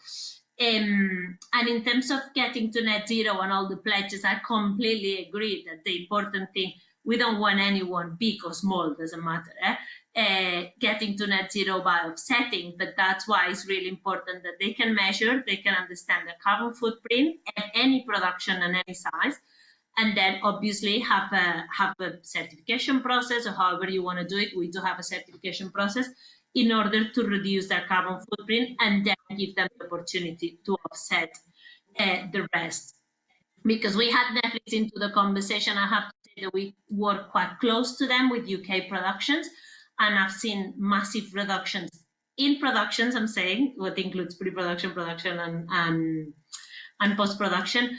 And I've seen them making big decisions on productions like Top Boy, for example, where they decided to not fly. So basically what they did is they could fly all the crew to Jamaica, and they decided to get 77% of their crew, 70% of their crew locally, which that for a production with a big budget is a massive decision to make. So we are really seeing changes on productions in terms of making decisions to reduce. However, there is still lots of innovation things to be done in order to reduce even more, of course. To finish, Lucia, do you think that what you are doing with the market, can that be a benchmark? And do you see already other markets leading into this direction? Yeah, I think that actually, yes. Not that I want to be a benchmark or nothing like that, but I think that many markets and festivals are leading there. And it's, I would say that what it should be addressed to the various players of the value chain, including markets and festivals, and is that it's not, it's quite a good process to have within our company. What I would say is that starting from that definition, then you find out several things that you thought I mean, they may be real, but they actually weren't. Like you are convinced that actually you have a very inclusive office, and then maybe you can find out that you may improve that value you put to yourself, and then that you actually, if you reduce and you're going to be greener, you probably could reduce your costs. And so basically that what I would like to say is that it's not because we are good that we do something, it's because and also if you're not good and you don't care much about the environment, then if you do this process at very point, you're going to have a clear understanding of what you're doing, a clear understanding on how you are doing it, and possibly you're going to also reduce your costs and involve your community around this. That's what I wanted to say. That's actually the perfect end to that, because it's not just about greening. It's actually, it saves a lot of money. So when you look into that, and you want to have your company sustainably growing, then it's obviously also about your costs. And with that, I'd like to thank you, ladies. It was a pleasure talking to you. Unfortunately, the time is out, and we have to go back to the studio with AC Coppens. Thank you, merci, gracias, and grazie. Bye. Bye-bye. Bye-bye. Thank you for having us. Bye, ladies. Thanks to all, and thanks to you, Catherine, to have led this discussion together with Lauriane, Lucia, and Rosa. And just a quick note, Jacob Bilabel should have been joining that panel, actually. He could not, but I really encourage you to check the Action Network for Sustainability in Culture and Media that he's leading, which is going much beyond the film industry and is really interesting, so check it out. His name is still in the program on the website, I believe. Good, and now we are going to move forward and create visions of a more climate just and biodiverse future. The next session is curated by Doc Society and will also be moderated by Doc Society, meaning Mega Sood, head of climate story unit at Doc Society in the USA, and they will explore how to move beyond the monoculture of past climate narrative, heal the deep polarization amongst our community and activate audiences who have been often ignored. I'll let you together with Mega Sood of Doc Society. Thank you.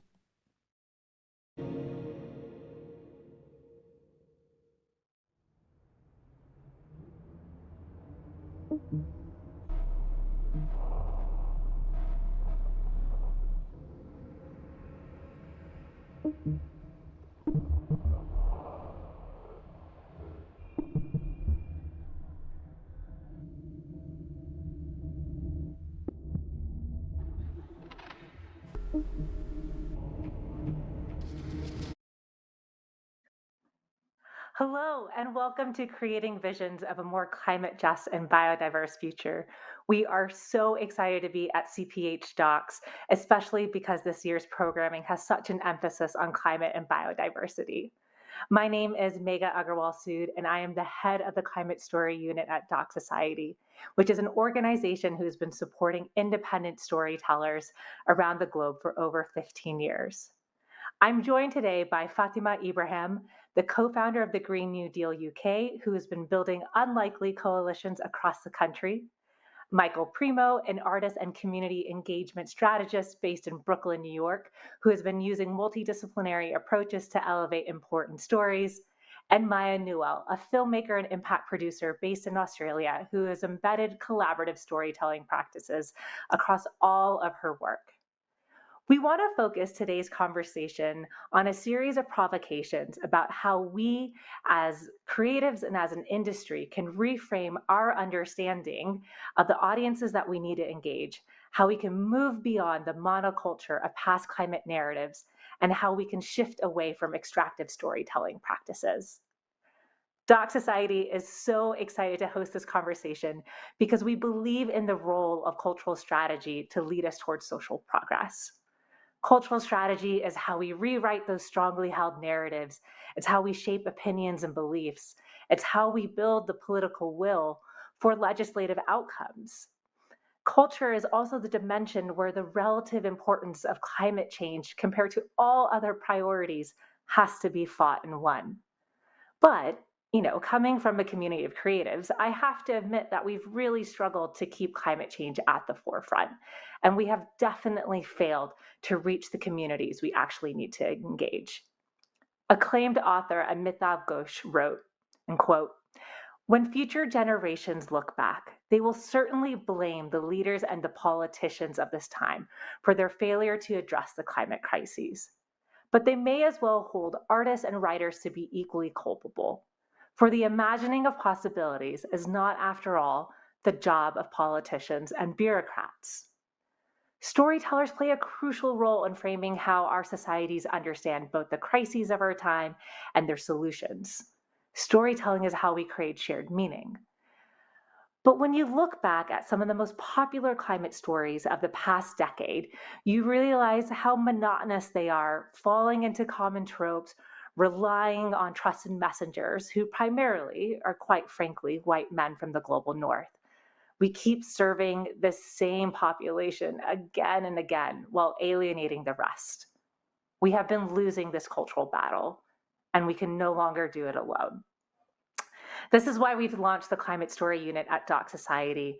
It is a narrative shift initiative supporting transformative storytelling to advance a more climate just and biodiverse future. Across all of our programs, we are bringing together storytellers to work alongside impact producers and movement builders, climate scientists and policymakers to have critical conversations about who are the audiences that we really need to be reaching, what are the most important narratives that need to be told now, and how do we ensure that these messages actually reach those that need to engage. We're all going to have to work together to shift the status quo. To bring this all to life, let's go to Fatima, who's been organizing communities who want to be part of the climate conversation, but often feel excluded. Fatima? Hello, good afternoon, everyone. It's so lovely to be with you and to be in this space talking about stories. My name is Fatima Ibrahim. I am based in London. It's the 29th of April, yet I'm wearing this jumper because it's absolutely freezing cold. So I hope you are all in warmer climates, but it's definitely freezing here in London. I am the co-director of Green New Deal UK, and it really says it on the tin. We're building a movement for a Green New Deal, which is an economy-wide plan, so a systemic approach to tackling environmental breakdown in a way that deals with the inequality at the heart of our economic system. And simply put, we're fighting for an economy that centers people and planet, and that vision has not been more important than it is today, as we have, spent a year fighting a pandemic that has laid bare the huge inequality in our societies.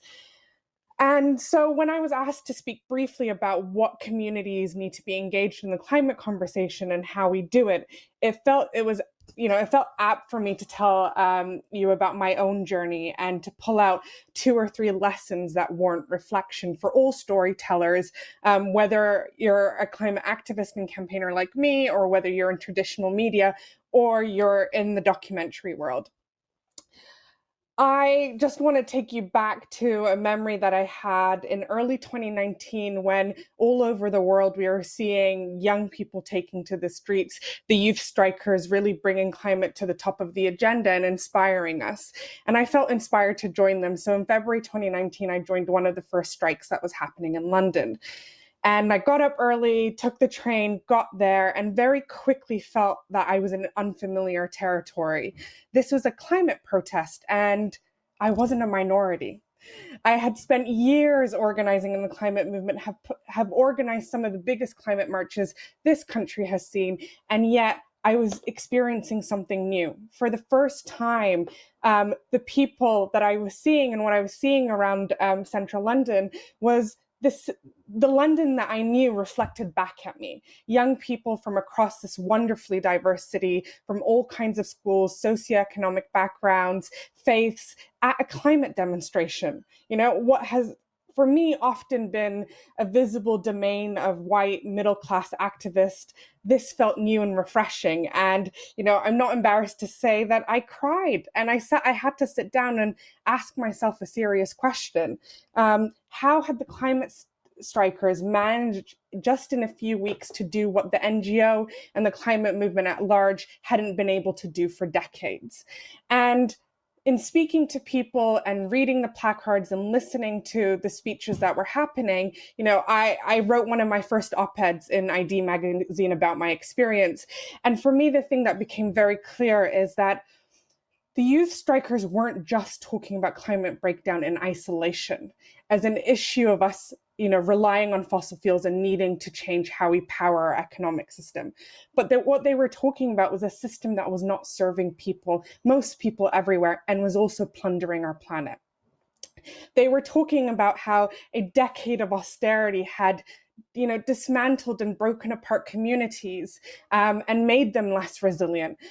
It was talking about a system that was keeping inner city children in our city inside, unable to play in their playgrounds because the air was too toxic to breathe. They were talking about a system that has resulted in the UK experiencing some of the highest levels of fuel poverty in Europe. and that these were choices by our government. And so what they were doing was talking about power. Who has it? How are they using it? And how we need to change that. And why that's an important narrative that unlocked really, I think, their ability to reach new audiences and communities is that they were talking about people's lived experiences. They were talking about an experience of climate that stemmed beyond how we normally talk about it, which is rising sea levels and the ice caps melting, but everyday people's experiences of a system that wasn't serving them and wasn't serving the planet either.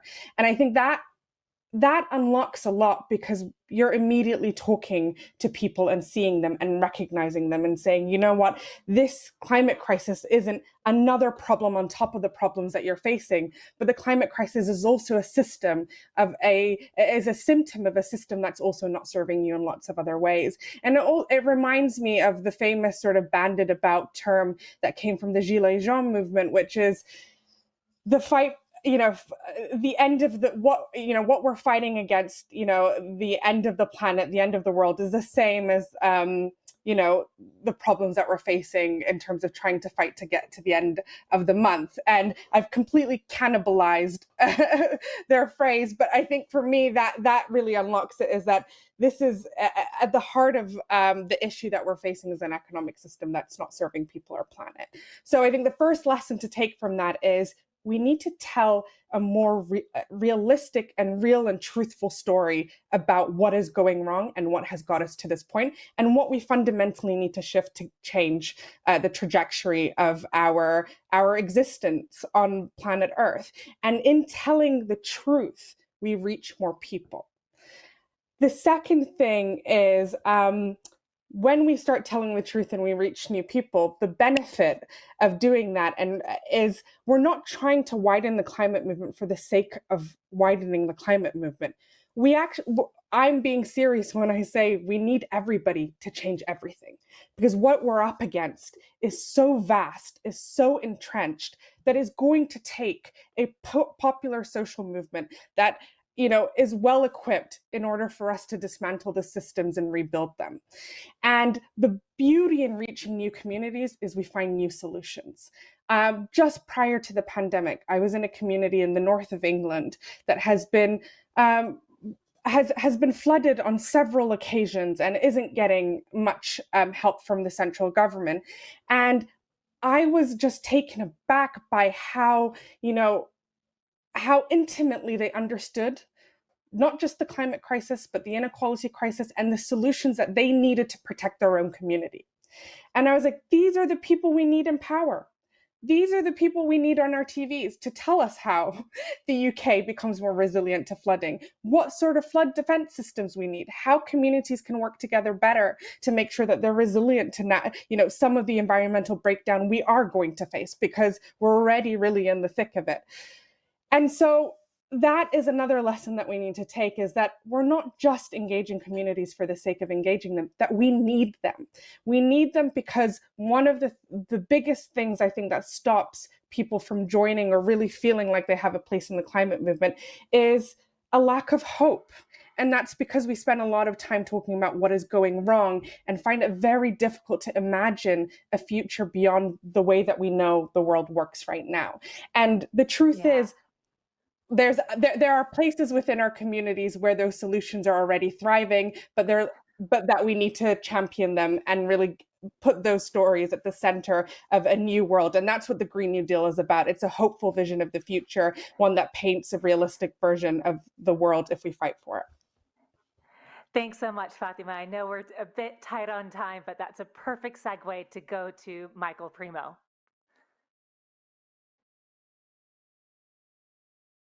Hi, thank you very much for inviting me to participate in this conversation. It's an honor to be at this festival, and I love to hang out with my Doc Society family and talk about these critical issues of how we can help proliferate stories. I think one thing I like to say ad nauseum, perhaps, is that we need a storytelling ecosystem that is as diverse as the natural ecosystems we are trying to preserve. And very often, I think both parties come to, whether it's sort of financiers, broadcasters, funders, individuals affected by a particular issue in their community who are motivated to tell a story, or advocates and activists working in the space, is often fall into this trap of this notion of conventional wisdom. And conventional wisdom would have us believe that there is a sort of limited way to tell the story. There's a limited way to be effective in communicating about all the issues we face. And that's just not true. It doesn't reflect how dynamic we are as a people, as storytellers, as individuals who want to receive and experience stories. And again, it doesn't sort of match the diversity of these ecosystems in which we live and breathe and want to continue to be able to live for generations to come.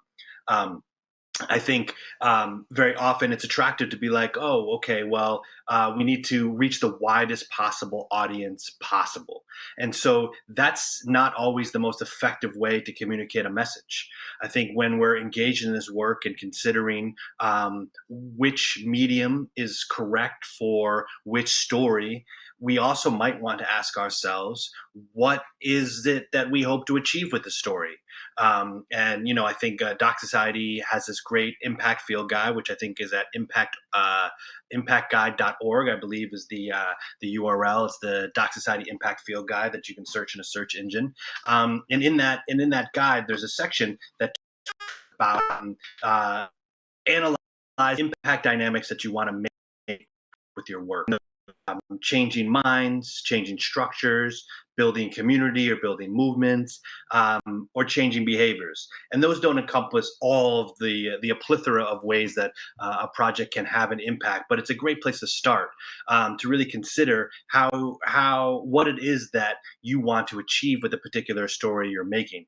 And so I bring that up almost before talking about the proliferation of narratives and mediums, because for some people, it's really useful to sort of start at what you want to do to help inform how you go back to inform the process by which you engage to get those preferred outcomes. And so, there's a lot of different mediums that people enjoy. Digital platforms allow us to disseminate things broadly and widely, but that doesn't always mean that what you're sharing is being heard or making the impact that you want to. Often there's this impulse to go wide, but you can go wide, but that doesn't mean you're going deep. And sometimes you need to not sacrifice the impulse to go wide if you want to go deep and make a particular sort of impact in a particular community. And so I think in that vein as well, we often try to shoehorn stories into a medium that they don't necessarily want to be in. Like every story doesn't need to be a 60-minute, 90-minute feature-length film. You can be just as effective telling a story in a multitude of other forms, like a live installation or exhibit, podcast, audio, radio, live performance in theater as well. I think very often, particularly in the digital space, we just think that everything needs to be a feature film. But we've found, and there is some research out there about this, that shorter mediums are, if just as impactful, if perhaps not more effective in being able to communicate a message to a particular community. And I think that's really what's exciting about this time, is that there is so many different mediums, and the availability of technology has really allowed us to be able to sort of diversify and deepen the ways in which we are telling stories. And I think, building off what Fatima was saying about, we need all of these communities to help define and move this progress forward. We need stories that reflect that diversity as well. I'm sure in your personal life, you have friends who are maybe obsessed with podcasts, maybe obsessed with binging whatever the latest streaming thing is, and will watch, 10 hours of content in a weekend, right? And so we need to have these things in all of these different platforms. And also, I think that there is an impulse from distributors and broadcasters and financiers that shorter form content means, we just need to make a smaller investment because the shorter thing might cost less. And while, certainly, an hour and a half long film that takes 5 years to make might not cost as much as a short film, shorter form content doesn't automatically assume a lesser investment is required. And that might be counterintuitive, but if we could think about how we can make, as an industry, investment form content, or live performance or installation or mixed media content, produced across a bunch of different platforms, but fund it at accurate levels so that the makers and storytellers and artists are, that's my timer, we can fund it at a level that ensures that the people that are making this work are receiving a living wage. That should also be part of of our commitment to the values of how to tell these stories, both diversely as well as making sure that artists and storytellers are able to be accurately compensated. So thank you for having me. Thanks so much, Michael. And that's a great segue into Maya Newell. She is actually based in Australia. It's the middle of the night for her, so we have a pre-record from her. Let's go ahead and play her video. Hi, so my name's Maya Newell. I'm a filmmaker and impact producer from Australia. And I'd just like to start by acknowledging the Gadigal lands in which I'm tuning in from today, from beautiful Sydney, and acknowledge elders past, present and emerging. Indeed, the land here in Australia was never ceded. I've been asked here to talk a little bit about the filmmaking practices that I've used in my films. I made 2 features, a film called Gaby Baby and another one called In My Blood It Runs, with beautiful teams of people. And I suppose just to start off a bit about extractive filmmaking. I think especially talking about the climate space, it's really commonly understood that we need to be pushing up against extractive industries that are contributing heavily to climate change. But really traditional filmmaking practices also are not exempt from these problematic systems and ways of thinking that have allowed this to happen. So I want to talk a bit about how our industry is also dominated by the same bias that society is. And much really of documentary filmmaking practices is based on these models of extractive storytelling and hierarchies that keep those in power at the top. I've been on a long journey to kind of recognise this more and try and adapt the ways that I make films. But things that have always sort of sat uncomfortably with me are things like in documentary storytelling, we're taught that it's okay to swoop in, tell a story or take a story and then leave again. We're taught that consent is this one-off decision that sort of happens often before you even pick up a camera, that paying participants would jeopardise the authenticity of a story, that we're taught that, stories are not our own to tell, we can take on without deep consideration about what that means and how we should approach that. And one of the key things as well is that we're often told that we shouldn't be revealing rough cuts to participants in films or before a film is finalised, even though that story is about who they are and how they walk in the world. So I suppose, really this is about questioning, and certainly in the climate justice space, where we're often telling stories of marginalised peoples who are on the front lines of really dire situations, who are courageously telling their stories and offering so much with so little. I suppose for me the question became, why are we not trained as filmmakers to empower those people on the front lines and to really think about agency? How do we educate those in our films to understand filmmaking practices and also distribution processes and impact processes? And I do believe that through that process of agency is how we actually make more successful campaigns, because the people in it are so invested in the task at hand and they feel, like equals in that process. So I suppose what I'm talking about is really collaborative filmmaking and co-design, which is really important to say up front is certainly not something that's new, and it's something that a way of working that has been led for many, many generations, largely by artists of colour, largely by First Nations filmmakers who have always worked in this way, but I think those projects are often set aside, or we're told that they're kind of just community projects. They're not like real art or something. So just, yeah, I've in particular learned so much from working with Rachel Edwardson, from Larissa Berendt, who are the leading producers on my latest documentary, In My Blood It Runs. But just a step back, I suppose it's nice to have real examples of this. And when I was making Gaby Baby, that was my first feature. It's about children being raised in same-sex families, queer families, in the midst of the marriage equality debate in Australia. That's my story. I've got 2 lesbian mums, and we found that our voices as children in these families were missing from the public debate, and everyone, decided that they knew what it was like, that we were damaged in some way by our parents. And that film was really a moment to take hold of our own representation and tell the public what our lives were like. And while that film was not me in the film, it was 4 beautiful 10-year-olds navigating the world, I learned really the power of representation and just how important it is to get that right. And so we worked really collaboratively with those young people who then went on to, design and model their own stories, and also the campaign for the film, which incidentally got us banned by the government. But then moving on to In My Blood It Runs, that was made collaboratively with all the Arundel Garua families in that film. It's about a young Garua Aboriginal boy growing up in Alice Springs in the Central Desert.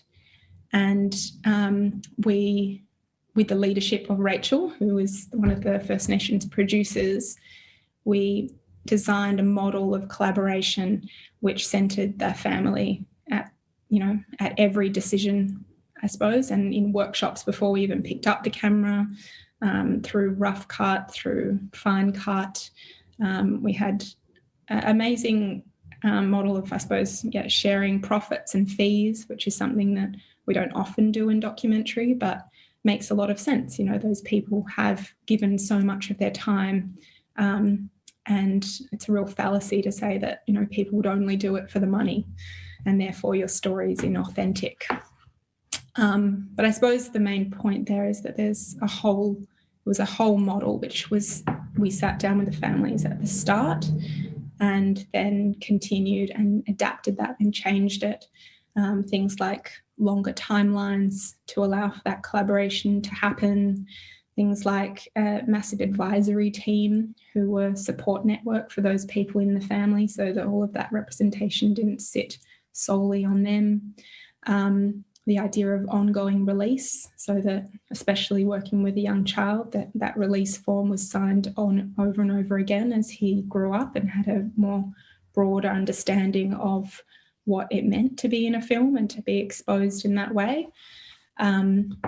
Rachel led a lot of the work around cultural safety. So how do we actually educate our own team on the biases that we hold about First Nations people, and how do we learn from and create some formal opportunities for those families to teach us about what we need to know to even begin to consider how to make this film. So I suppose those are just some examples. And I know we've got a very short period of time to talk, so I won't go on, but it really is the tip of the iceberg. And I think that we have so much to learn as filmmakers, as an industry that, supports this idea of the auteur, and there's, one person that leads everything and receives all of the, glory of film. I've learnt a lot about how collaborative filmmaking and that process of sharing power in a film really benefits everyone. And I just thought I'd finish with a really beautiful quote from William Tillmouth, who's an Arundel leader and one of Dwan's families from In My Blood It Runs. He said, after the process of working on the film, we tell our stories in paintings, song, dance, and film. This film shows us that consultation and collaboration work. Both parties wanted to do it. Duan wanted a film about him, and the film team put aside ego, professionalism, learnings, and tried to relearn a new way. This was the vehicle in which the family told their story. They drove it where they want it to go, and I'm quite proud of it, actually.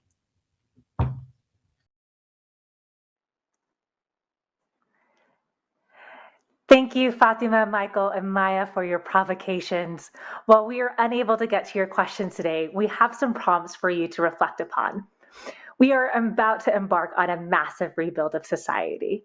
Everything that we were told before the pandemic that wasn't possible no longer stands true. We now have permission to dream bigger. We have to.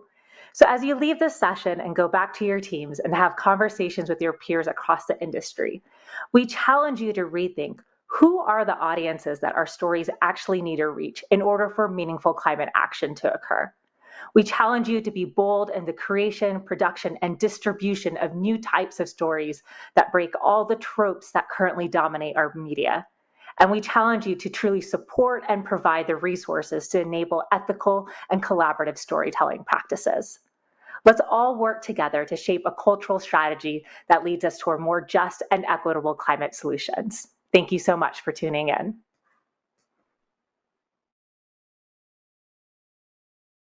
Thank you so much, Mega, Fatima, Michael, and Maya for this talk. And it was really great to see that you were bridging also representation power to climate rebellion. I was saying everything is intertwined. So that's very good angle. And I love the we challenge you. We want to challenge you, and we're going to get further. Actually, okay, climate change is one topic for sure, but climate in the news is always a hot topic, right?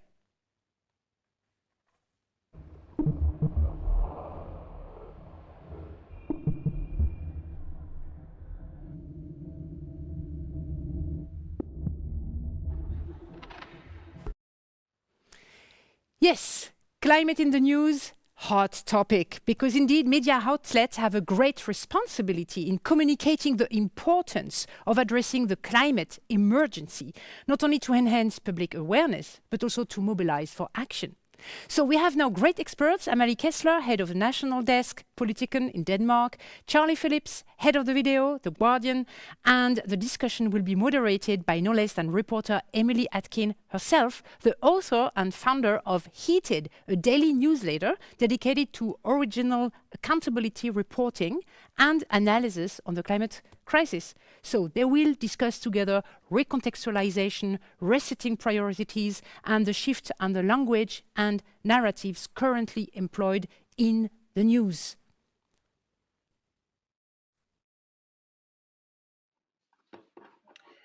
Hey, everybody. Welcome to the news panel. My name is Emily Atkin. I am the author and founder of Heated. It is a newsletter, climate change newsletter based in the United States. It's really my honor and joy to be here today with Charlie Phillips, the head of video for The Guardian, which has really been leading the way in shifting the urgency of climate change coverage in the news media, and Amalie Kessler, who's the head of National Desk at Politiken in Denmark, which is really setting an example for integrating climate coverage into all of its different areas of coverage. Both of these people I consider to be really helping us in the news media start to think of climate change not just as a really niche story, like some little science or even just an environment topic, but as a topic that affects every single part of our daily lives and really deserves coverage in every single part of the news stories that we tell every day. So welcome, guys. I'm really happy to have you here.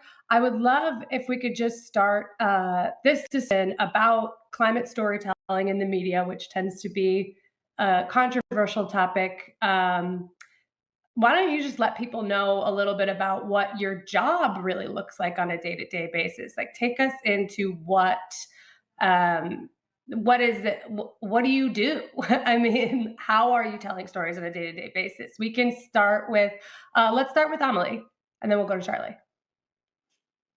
Thank you so much, Emily, and thank you for having me. I'm the head of the national desk at Politiken, and my day is very varied. I lead a team of about 30 journalists writing about everything from education to politics, and quite a few of them about climate change also. So my job is really varied, but I've been leading our refocusing of our climate coverage at Politiken, and we have done a quite intensive work on this the past 3 years in refocusing our climate change coverage. And I'm really happy to be here and to be able to share some of our experiences with you guys. Thanks, Amelie. Charlie, want to give us your day in the life? So I'm head of video at The Guardian, so I look after all moving image on and off the Guardian website. So that can be anything from documentaries to news video to culture video to sport video. Everything kind of comes across my desk, and we have a team of about 35 in-house video producers, as well as working with people outside of the building. And some of those stories are on the climate crisis, and some of them aren't, obviously, but ideas around the climate crisis and environmental activists tends to run through a massive amount of everything that we do across all departments, including video.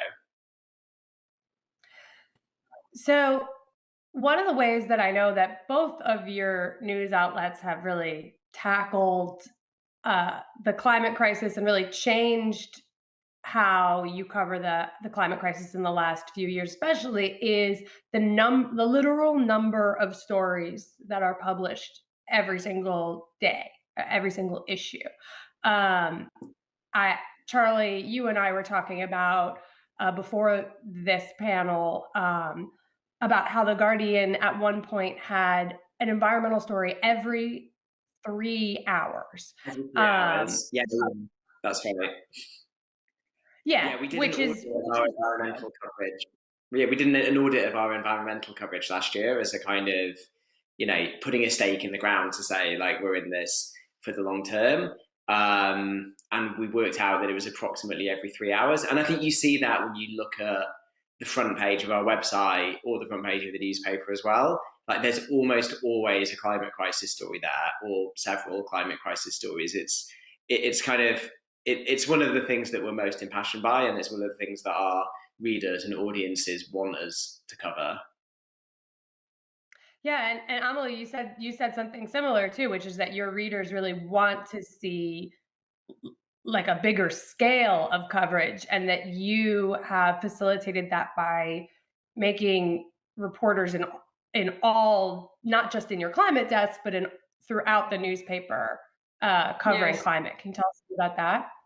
Yeah, definitely. What we did in 2018 was we refocused the climate coverage. Before that time, we were more telling maybe systemic stories, political stories, and we wanted to keep that, but we also had a feeling that we could reach a broader audience and a lot more diverse audience by telling different stories. So we did that by launching a first climate campaign, which was called Our Climate, where we kind of went into our individual lives. We wanted to share hopes and solutions also,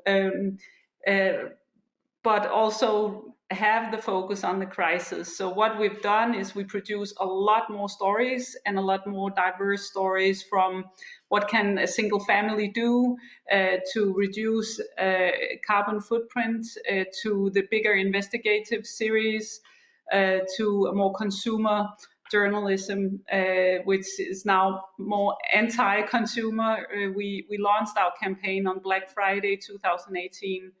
And that campaign alone was, it maybe was about 3 months, I think. And it really shows that we had many readers and we reached many more readers than we did before the change of our coverage. So now we do the systemic political stories, which are really important, but we also do all kinds of different stories. And the writers that were writing about architecture, about food, about our travel section that we rebranded it to focus more on climate-friendly traveling, things like that. So yes, we broadened the whole scope of the way we were writing about it. I would like to know from both of you how your readers deal with the fact that you're covering climate change all the time. Because, you know, here in the US, where I'm based, we often have this discussion that climate change stories don't get good ratings. You know, they're not good, they're not interesting, or they're not, like, people are not reading them. Or if you do too much, people will tune out. Like, they're not going to pay attention anymore. So how are you balancing all these stories with like actual success of readership? How are you finding your readers' reactions? Charlie? They really love it. I mean, we do it because it's right, but we also do it because they're interested. I was just looking there actually. So in 2020, we published 3,000 articles under the environment tag, and we had 100 million readers.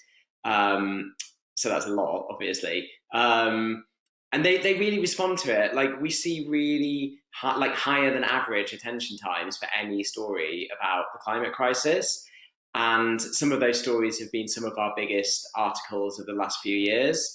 So Naomi Klein did a big, long read article for us about how party politics and the kind of political movements can interact with direct action activists. And it was really fascinating.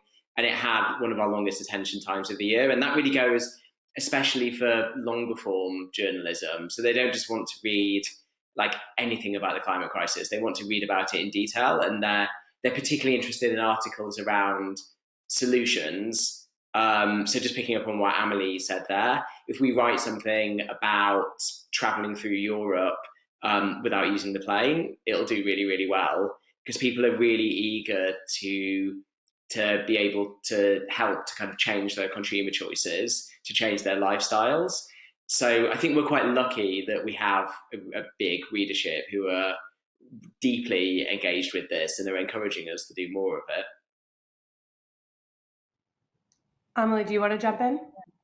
Yeah, we see the same thing. Our readers are very concerned about the climate, and they also do want to read about it. But obviously, we also see that some stories do better than others, because that's what I'm hearing you also saying, that maybe if the story is too technical, that it won't get as many readers. So we try to balance the systemic with the more close to home stories, so to speak. And then obviously, like we've always done, we try to tell the story compelling and interesting. And our experience is that actually climate does a lot better than we initially thought it would. We can see that in the numbers, that our readers do want to read about climate.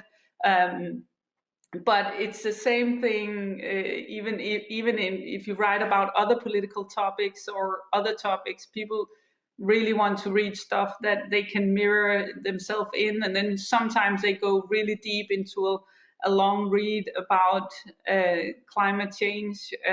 But our experience is that our readers do want it, and our younger readers also want to read about climate. We had, the Fridays for Future movement that we covered very closely. And we actually had a parliament election in 2019 where the government made this 70% emission goal and emission cut goal. And that was brought about a really engaging time in Denmark, where young people took to the streets, also obviously the whole world. But it made a difference in Danish politics. Often what people want to read, though, is not what they need to read about. And I find that that's a really, that's a tough balancing act to do as a journalist, is giving people the news that they want to read versus the news that is really important for them to make decisions in society. And of course, people want to read about, how to travel without a plane or how to reduce their carbon footprint. But when we're talking about the climate crisis, I think I think it's pretty well known at this point that what needs to happen is a more systemic change to society, and that we have a lot of bad actors in society that if we can change individually all we want, if they continue emitting, polluting, being corrupt, all that kind of stuff, then it doesn't matter what stories we're telling about how to reduce your own carbon footprint, right?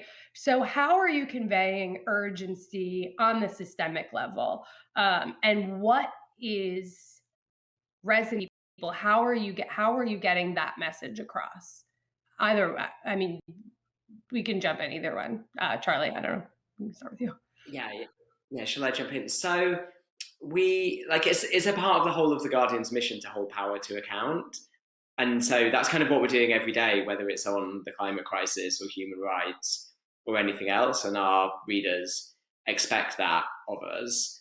But what tends to be a bit more effective for us is focusing on the things that people can do every day, and I'm not necessarily talking about things like taking the train instead of the plane. I'm kind of talking about how, what activists are doing, how people can band together on a kind of mass level to influence their governments. And we've really found that focus on activists and activism and what people can do on a kind of local and national level is the thing that really seems to empower our readers the most. Because what we really want to avoid is a sense of hopelessness in our readers, which I think you can get when you've spent years of writing about Trump's lack of climate policies. You don't want people to feel detached from it. You want people to feel a sense of hope, and you want to feel like there is some kind of action they can take. So I'm kind of, in a way, I'm not totally answering your question, because what I'm saying is we do report on the systemic things. We do report on polluting companies. We do report on leaders with really bad climate policies.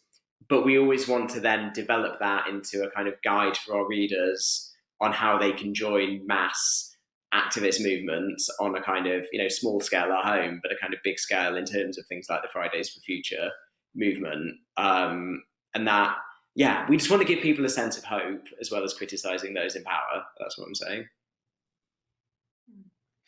And I think that you're really your point is really important here, and I think I used to be a political reporter, and you can't choose what your readers want to read. You can't tell them what to read, but what you can do is you can give them what they should be reading, and then try to make it as compelling as possible. And then you can start as a media outlet. You have a responsibility to feed the discussion. We host debates. We write about this all the time, and we write about it from as many angles as we can, in order to get people engaged also. So in that sense, I agree with Charlie. We need to give people hope, but we also definitely need to cut into some of the really tough questions here. And what we did last year was a big investigative campaign on climate credits and climate compensation. And that is one of the ways, and you can say maybe that didn't get as many readers as the one we did on the more consumer individual lives campaign we did, but we feel like both things are very important to keep going at. So we spend a lot of resources on the investigative campaign, and it actually made a difference, and it got politicians discussing about the whole system for climate credit and climate certificates. So in that sense, we just try to do climate journalism as many levels possible to raise awareness and to keep the discussion going. And we believe that is a way to get more people invested in this. What are you guys no longer doing? Climate change has gone through a lot of different ways to be covered by the media. I know that The Guardian has changed. We mentioned this before. It's changed its language. It's referring to climate change now as a climate crisis, conveying that urgency. every single time it's mentioned. Politiken has, put its resources all across its newsroom now, no longer just viewing climate change as a environmental niche story, which we talked about. What else have you found like that's not good, that no longer works? Maybe other journalists or storytellers should stop doing this thing. Amelie? Well, I think what we do is we really work hard to try to use language that is not as systemic as we did before, but that's not the same as not diving into systemic issues. So I would say, I think we write more compelling, and maybe before we had more systemic stories that were also systemic in the language. So we try to work with the systemic stories and really try to tell them in the way that we get the systemic story told, but we do it with, we use cartoons a lot in Politiken, we use our design, we use visuals. So maybe not as many words, maybe a lot more also emphasis on the visuals. So I think that's the biggest change, because what we did was actually we just write a lot more on this topic from many angles. Right. You're saying like a bigger focus on really the storytelling aspect, and not just being like, this carbon plan has this in it and it has this in it because the scientists say this. Next paragraph. You're trying to create narratives, whether they be visual, through writing, all that kind of stuff. I totally agree with you that works much better. Charlie, what are you no longer doing?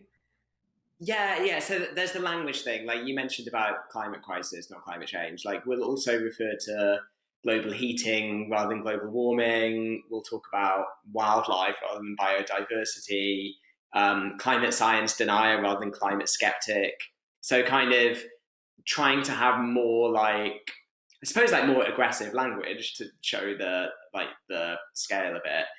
The other thing will be like, if it's like a really unusually hot day, for example, we, unlike most of the British newspapers, won't do the kind of few what a scorcher thing that the tabloids would do, celebrating the fact it's really hot, or even kind of making out that if it's really cold, that's some freak event. We'll talk about it in relation to the climate crisis, and we'll say this is really weird that we have this extreme weather happening here in the UK. This scientists think that this is happening because of this particular phenomenon, and so it's really avoiding making any climate related freak event out to be an unusual freak event. It's part of the system, is what we're expecting to happen, and that I think now is bedded into the instincts of all of us at The Guardian. It's super important. Yeah. We just have a few minutes left, and I want to open it up for questions for people. But I also just want to ask you guys really briefly, if you can, if you have a piece of advice for storytellers working at, you're working in these big newsrooms that have really prioritized climate change. How would you tell maybe other people working in these media, what advice would you give them? Amelie? I think my advice would be to just attack it from all different angles. Be creative, think about different ways of telling stories, think about what can you do in your travel section, what can you do in your food section, what can you do in your architectural section, your cultural section.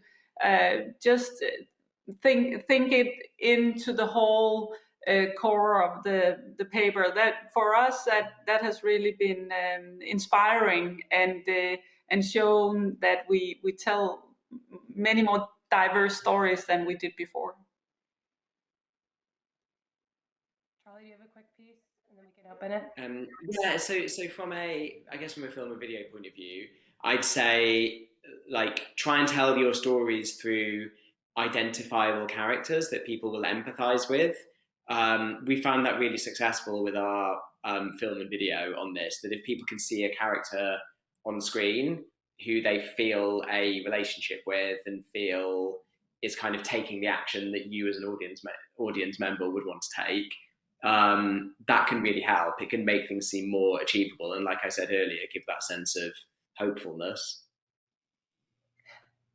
Great. Okay, so I have a question from the audience. You guys ready? This is from Kushan Arora. Images that you use in the news. So do people still want to see the spectacular images that illustrate the climate crisis, like fires, floods, industrial chimneys, or do they more want to see the hopeful images of where we want to end up? What's resonating more? Anyone feel free to jump in. Yeah, well, maybe I think Charlie will be the right one to start answering this. Yeah, I'll just be brief. Like, we try and have a mix. That's like the obvious answer. That sometimes you need to shock people. Sometimes you need to give them some sense of hope and resolution. I don't think you can avoid the shocking things and the shock and awe. Like, I think people do need that. And I think especially in the UK, when we now have severe flooding in multiple places every single year, and people need to see those really shocking images of people like not being able to go back into their homes and having their livelihoods destroyed. You can't just make it seem nice. You need to get across that it is a really urgent crisis. But you kind of do have to do both of them, or like I said earlier, people will just completely lose any sense that there can be a resolution. Yeah, I agree. I think we felt at some point there was a bit fatigue for those pictures, or people didn't maybe click as much on those stories as at the other ones. But at the same time, we feel the same. Of course, we have to show them, and we have to show the consequences of the climate crisis. So it's not something that we really it changed the way we show the pictures, because we still do. Yeah, I mean, from my personal experience, you have different types of readers are compelled by different types of things, and you do have two different realities happening, and which is one is like a big crisis, and one is there is hopeful stuff. You got to cater to all of your readers, and you have to be honest about the fact that this is a crisis. It might be, you might feel like you're tiring people out with all of the bad news, but this is bad news. The way that I've approached it is just like, it's not. I didn't feel free to jump in. We have about 30 seconds left, but it's not our job to tell you to try and coddle this for you. It's our job to tell you what the reality is. Do you guys see it? Yeah, I totally agree, because most of the rest of the media is making it out to be not as big a deal as it really is. And because we're news organizations that care about this, we do need to keep telling the truth. Yes, I agree. Yeah. It's a really important topic, and we have to tell it as realistically and as truthful as possible. And we try to do that every day. Awesome. Well, thank you guys both for being a part of this panel. It went super quickly, as we thought it would. I look forward to seeing and watching more of your coverage and seeing other people, other storytellers mimic the urgency, scale, variety that you guys have shown. So thanks so much. Thank you. Thanks, Emily. Bye-bye.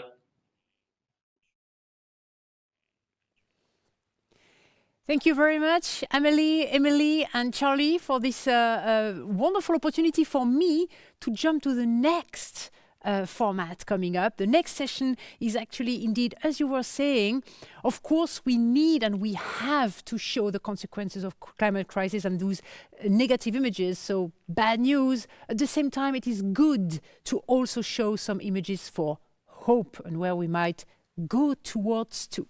And we're going to have this in a second, but it will be also our last session to finish on a positive note, which is great. So before we split, because it is also the last session and I'm going to leave the studio in a second, so let me tell you two very important things. First, tomorrow is the last day to take action also, not only on climate rebellion, but also on rebuilding democracy, on redistributing economy, on representation power. And we have 5 fantastic company, institution, and collective to invite you to take part in this. So don't miss this. This is tomorrow to take action, run discussion, workshops to engage. It is, as said, 5 initiatives, and it will be a 1-hour workshop after they present these initiatives. So don't miss this tomorrow. And also after the last session, as always, I will see you in spatial chats. The link is on my left in the chat, definitely. So go there and take the opportunity also to reconnect, because it is a very important way to also see people and continue these discussions that we have during the day.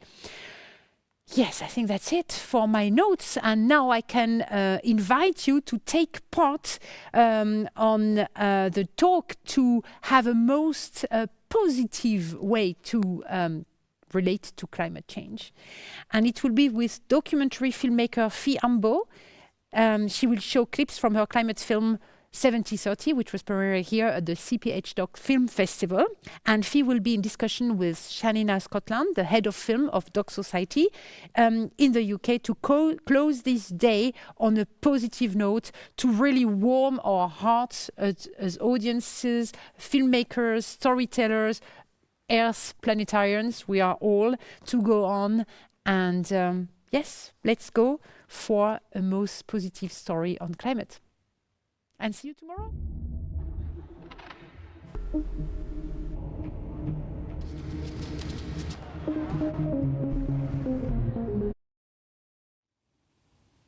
Hello. Hi. Hi, everyone. Hi, Fi. Hi. Hi, Shanina. Good to see you. Good to see you too. So great to see you. So everyone, I'm Shanina Scotland. I'm the head of film at Doc Society, as introduction. And Doc Society, as you may have learned already today, is an organisation that has been supporting independent documentary filmmakers and storytellers for over 15 years. Documentary filmmakers are essential to how we understand the world around us, the crises of our time, and of course their solutions. Further to that, our documentary storytellers are crucial in sparking imagination, not just new ways of relating to the world, but more specific to our talk today, imagining a climate-safe and just future. At Doc Society, as you will have heard also today, we've recently launched the Climate Story Unit, an initiative to make storytelling part of the climate solution. What does that mean? Well, that means to support and elevate transformative storytelling that helps advance a future that is climate just and biodiverse. We, of course, know that there is no one silver bullet story that is going to eradicate climate emergency, but we are building a unit that supports a wave of climate stories around the world that helps to seed visions. So this is why I'm so thrilled to be speaking with Fi today, director of 7030, the phenomenal opening film of this edition of CPH Docs. Fi is an incredible documentary storyteller, director of films as diverse as Family, 2007's Mechanical Love, and 2014's Good Things Wait, which is about biodynamics farming, which of course was filmed in Denmark. So Fi's film 7030 is shot over a year and a half. We pick things up, if you like, in the spring and summer of 2019, where in the lead up to the Danish general election, thousands of citizens take to the streets to demand political climate action. The Social Democrats win the election and come into power on a green mandate from supporting parties and from the people. young people made it a climate election. So, as is said in the film, it is time for campaign promises to be converted into real politics. Democracy must now show us that it can work fast enough, that it can keep its promises in an acute climate crisis. Let's start things off by showing clip number 1. I dag begynder vi ikke at stå og fremlægge principper for noget, vi skal forhandle efter sommerferien. I dag der snakker vi om det, vi lige har stået og fremlagt herinde, som er historisk ambitiøst. Skal vi ikke snakke lidt om det, vi foreslår i dag, fordi vi kommer ikke til vi kan diskutere det igen på den anden side af sommer. De har ikke nogen forudsætning for at konstatere det. Jo, men du repræsenterer dem heller ikke rigtigt. Det er slet ikke det, de siger. De siger ikke, de har en model. Alligevel vildt nok, ikke? Ja, nu punker de os et halvt år. Hvorfor sker der ikke noget? Og så kommer vi med noget, som ud for alle parametre er kæmpestort. Og så er det eneste, de siger, det er, hvad med det ikke kommer? Men altså, I laver en klimalov, som dybest set bare vedtager det, som hele tiden har sagt, ikke den der 70% reduktion. Det er jo klart, at de gerne vil have lidt indhold, du. Jo, ej, men altså, seriøst! Mener du ikke, det er helt reelt at sige, fair okay, nu bliver man inde? Jeg skal lige høre, hvordan tror I pressen vil tage imod, fordi jeg har jo egentlig immunitet og sådan noget, så det er ikke så meget det, jeg er nervøs for, men hvis jeg en dag bare lige sådan klapper en journalist ind. Nå, altså ikke, nu ser jeg bare et hypotetisk spørgsmål. Og vi må ikke røre ved hinanden. Jeg skal sige sådan lidt grundlæggende frustration over, at når man kommer med meget store, meget vigtige ting, så er det altså proces, og det er, hvornår kommer det næste, der afgør, hvordan det bliver dækket. Det er bare det, jeg siger. I lørdags, der kom vi med en bred aftale, der sikrer klimatilpasning ude i kommunerne. Jeg har lavet i hvert fald nok 5 indslag til din station og til det her om, hvorfor det var et problem, det ikke var der. Så laver vi det. I ikke nævnt det med et ord. Og så har jeg altså også tænkt i forhold til det med Libert. Kan vi ikke snakke med dem på forhånd også om, at jeg vil meget gerne stille op, men vi må så godt lige have, at vi bare skal snakke lidt om det, vi har foreslået, og ikke kun det, vi ikke har foreslået. So, Sophie, that actually wasn't the clip I expected that we would show, but never mind. We've been introduced to Dan, and Dan, of course, is one of the political players in the film.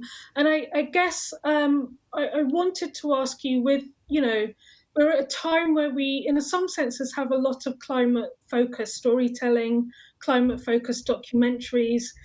You could also say that there is a climate canon, if you like, a lexicon.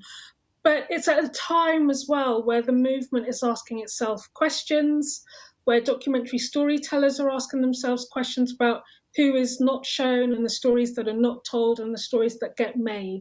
So I guess I wanted to start off by asking you why you wanted to make this film right now.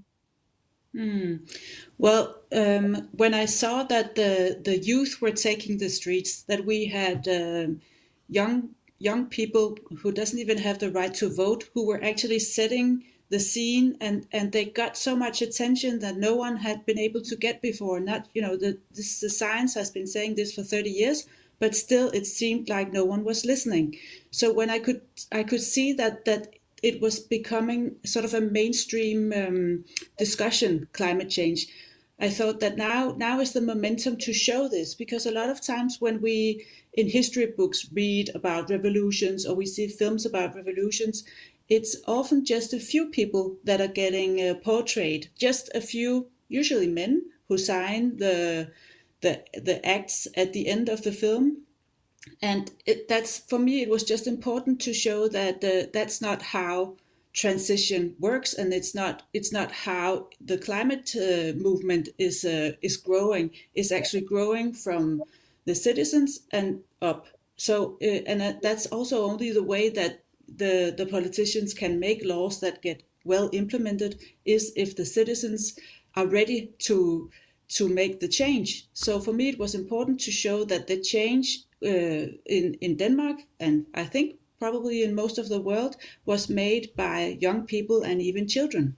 So the clip you saw, it was the climate minister, but in the film there are 2 climate activists, Selma de Montgomery, who in the film was 14 years old, and Esther Kjeldahl, who's in her late 20s in the film too. Absolutely. And in fact, this may be a good point to just quickly show and introduce our audience to Selma and Esther. If we could show that clip, please.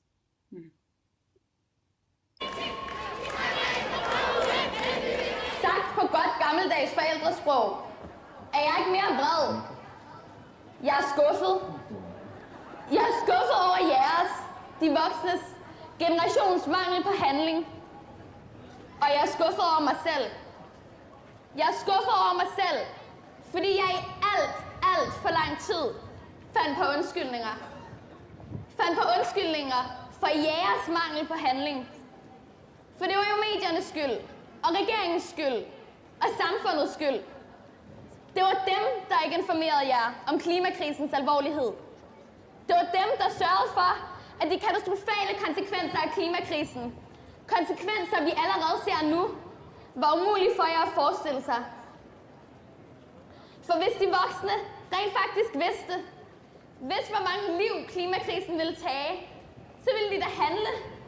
Vil de ikke? Ansvaret ligger ikke på skuldrene af én generation, og det gør løsningerne heller ikke. Det ligger på skuldrene af alle, og det er tid til at vågne op. Er I klar til at tage ansvar? Så gør det fandme for en gangs skyld. Og nu af, der kæmper vi sammen!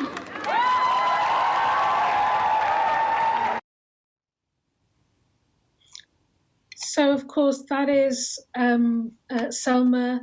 And of course, she's one of the young climate activists who features in the film. And, you know, you were talking there about it was so important to you to bring the young climate activist perspective in the film. And I was really struck as I was watching the film how much pressure they do actually come to pass and bear on the politicians. And you just started to introduce us to why that was important for you. But I wanted to for you to expand on that a little bit. Not only do you take us into the sort of seat of power, but you also extract and broaden the lens to outside, to the young perspective and the pressure that they are putting on, the heat they are turning on the but I think it's so important that we all know that in a democracy, we are all part of this society and we can all make a difference. And what the young people have shown us just in front of our eyes is that they could make this whole climate debate become vivid to their families and friends and to the whole society. So it's just, I thought it's so important that we all know that we play an active role in this transition that we're going to go through. Because if we feel that it's no use, it doesn't matter what I do, I'm only one little piece in a huge puzzle. We can easily get that feeling because the climate change is so overwhelming and the catastrophic images we see and the numbers we see, the graphs we see, you can easily just become depressed and you lose faith that anything can change. And, you know, there is a chance that a lot of things are too late, but we have to fight for our ability to be human and to work with each other and respect each other. And that's for me, that's also a part of this transition, is that we become much more aware that we all affect each other and we are all part of a democracy. So that's always also why it was important for me to show that this is a movement that has to seep through from citizens to industry to politicians to all links of society.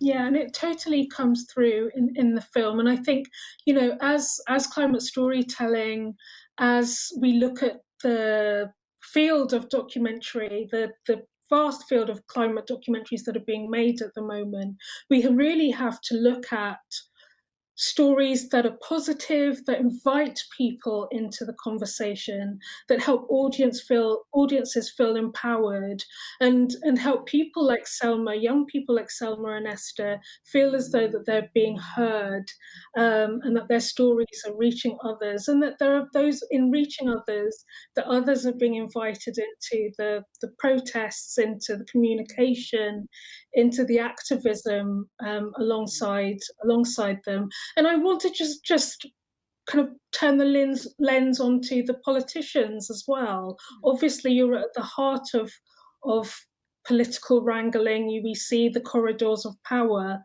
Why was that also important to you? Well, because a lot of times, at least in Denmark, we get the feeling that the politicians they're trying to trick us. We can't really trust them, and maybe they don't know how serious this is. And to be honest, that was the way I felt before I started filming this. I thought that they're just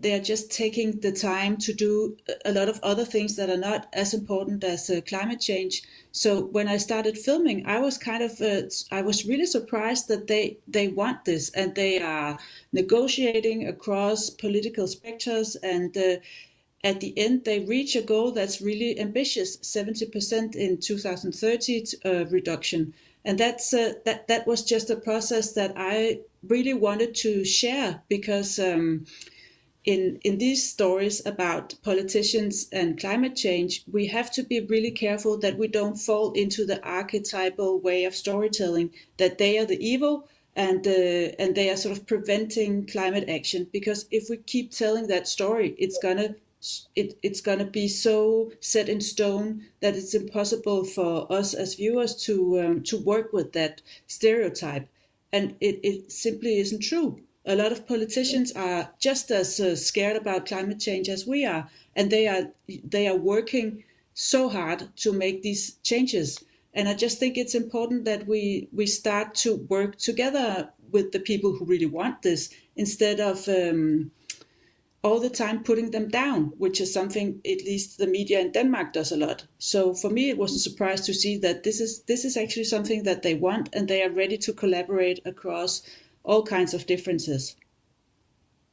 Yeah, and I totally, and I think it comes through in your film, the vulnerability of Ida and Dan and the other politicians who are putting themselves out there and actually talking with each other as they try to come up with an act that works across the board for everyone, but also puts climate at the heart of the story.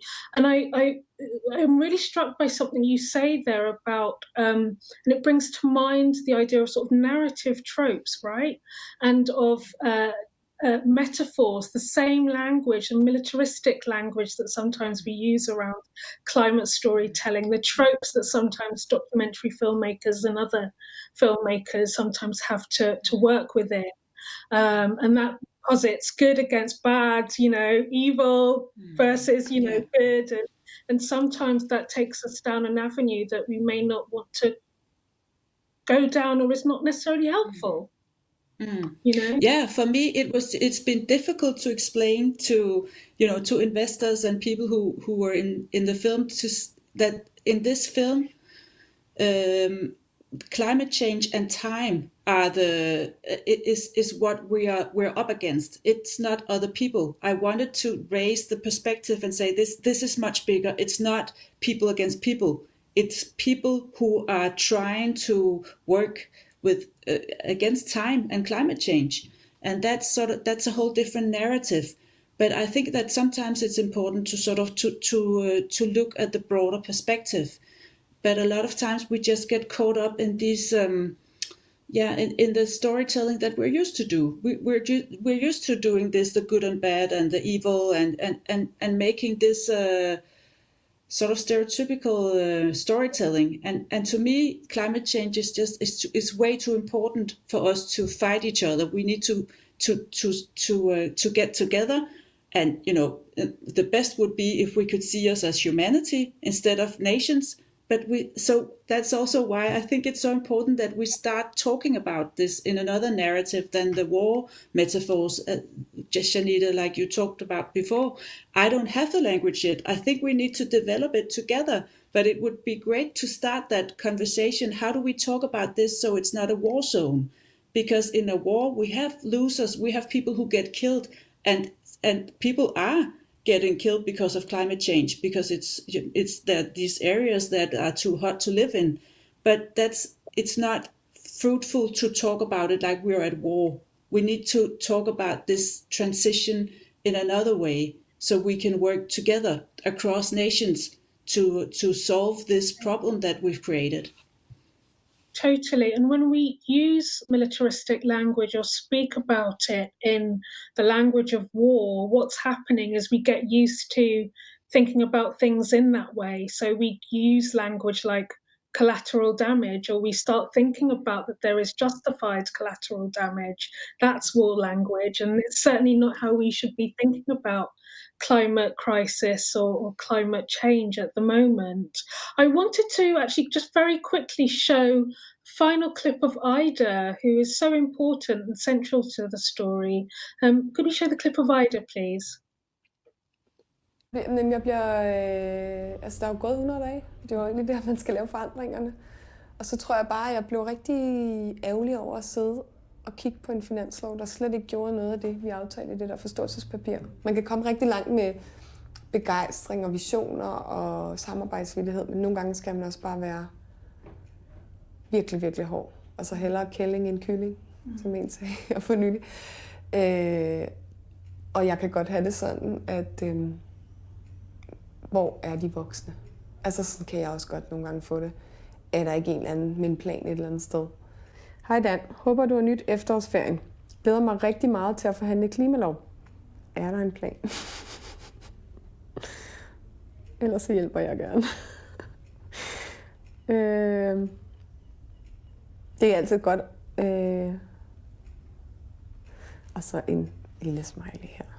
Tænker, der skal rykkes nu, og at vi også har brug for at snakke lidt mere sammen, så vi går efter nogenlunde de samme resultater. KH, Ida, vi to. She is such a fascinating person, someone who is not analytic in the way that she speaks with young people. I love that vulnerability around trying to work out how to communicate with Dan in that moment as well. But it's really interesting. I want to pull on a little bit of a thread because of something you said a little bit earlier, and it's present in the film as well, that, the politicians such as Ida talk about wanting to be a guide or show other countries a way. And it feels as though, as you're watching this film, that was something that was really important to you. You wanted this film to be a guidebook, a tool. Of course, all documentary is a tool in a sense, but you really wanted it to be a tool, a guide for future visioning of how politicians can act. Do you tell us some more? Yeah, definitely. You got that right, Shanita, because what I thought when I saw this whole climate election, that people were gathering and finally we had momentum to do something in Denmark about climate, because Denmark are not good at being green, even though we understand ourselves that way. We're not at all. We consume things that are polluting other places in the world. So we really need to improve a lot. And it's actually been embarrassing to be a Dane on the climate front for many, many years. So when I saw that now finally there's a glimpse of hope that someone is taking this seriously and something is going to happen, and it's going to be sort of a political tool that could be implemented and scaled up in other democracies, I thought now is the time for me to grab my camera and finally do a story about Danish politics, because this is something that I've never even touched. Finally, I saw just this glimpse that we could actually share some knowledge, that we could actually show that if you work across political parties, you can make a framework that we can work from, because otherwise we're all the time discussing. So is it serious? Isn't it serious? Or do we need electric cars? Or are they polluting too? Is the battery polluting too much? There was all the time the feeling that we're just hopping on one place. Nothing was happening. So when I could see that they were actually going to work for a law, I thought this is something that you could copy paste in other countries too. So finally, we maybe have a tool that can be implemented throughout a lot of other democracies. And as a documentary filmmaker, I had the sense that this can be a moment that we need to document, because it will easily dissolve in our memories of other things, and then we don't have this playbook. So that was the motivation to do the film, actually. Phenomenal. And I wanted to, in just our last few minutes, time has gone so quickly, but I wanted to bring it back to the young people, to people like Esther and Selma. And I wanted to ask about the response to the film. their response to the film and audiences' response to the film as it's been getting out there over the last few days. I wonder if you could invite us into how they've responded. Well, actually, what's been the audience response is more or less the same as my own when I was filming the film. Is that they are relieved to see that the politicians can work together. I get a lot of people contacting me saying that I was so happy to see that they are human beings, that they actually that they're working hard on this on the task, and that was that's something that rarely hits the headlines. So I was doubtful that is this something that will talk to people, because it's so opposite to what you usually think will make people interested in a story. That I'm only cheering for the green ones. I don't have a dark player that you can sort of fear. The darkness is in climate change. So I was relieved to see that the audience actually felt the same kind of movement, to see that there are some positive things happening. Esther and Selma, they were surprised too to see the politicians that way, but at the same time they feel that they have to stay on the streets and make their demands from the streets, because if they become too much friends with the politicians, they could sort of lose their voice in a way. So for them, I just think it maybe made a nuance to how they communicate or to how they see them. I'm not sure, because to me they are allowed to do anything in the world they want in any way they want, because they are the generations that are going to live their whole lives with climate change. So we also need to watch and see what do they do and respond to their demands. Yeah, absolutely. Thank you so much for bringing out the vulnerabilities of young people everywhere, especially Esther and Selma, the vulnerabilities and the humanity of politicians who are working to get climate central to the corridors of power as well. I'm afraid we're absolutely out of time. It's been so great to think with you and talk with you today, to think about climate storytelling, the supreme importance of capturing solutions as well, of imagining futures and empowering voices of activism. Thank you, Fee. And thank you also to our audience for watching Climate Rebellion Day 4 of CPH conference. Everyone should absolutely join the spatial chat now, and I believe the link is in the chat space. So thank you again, and thank you, Fee. Bye-bye. Thank you so much.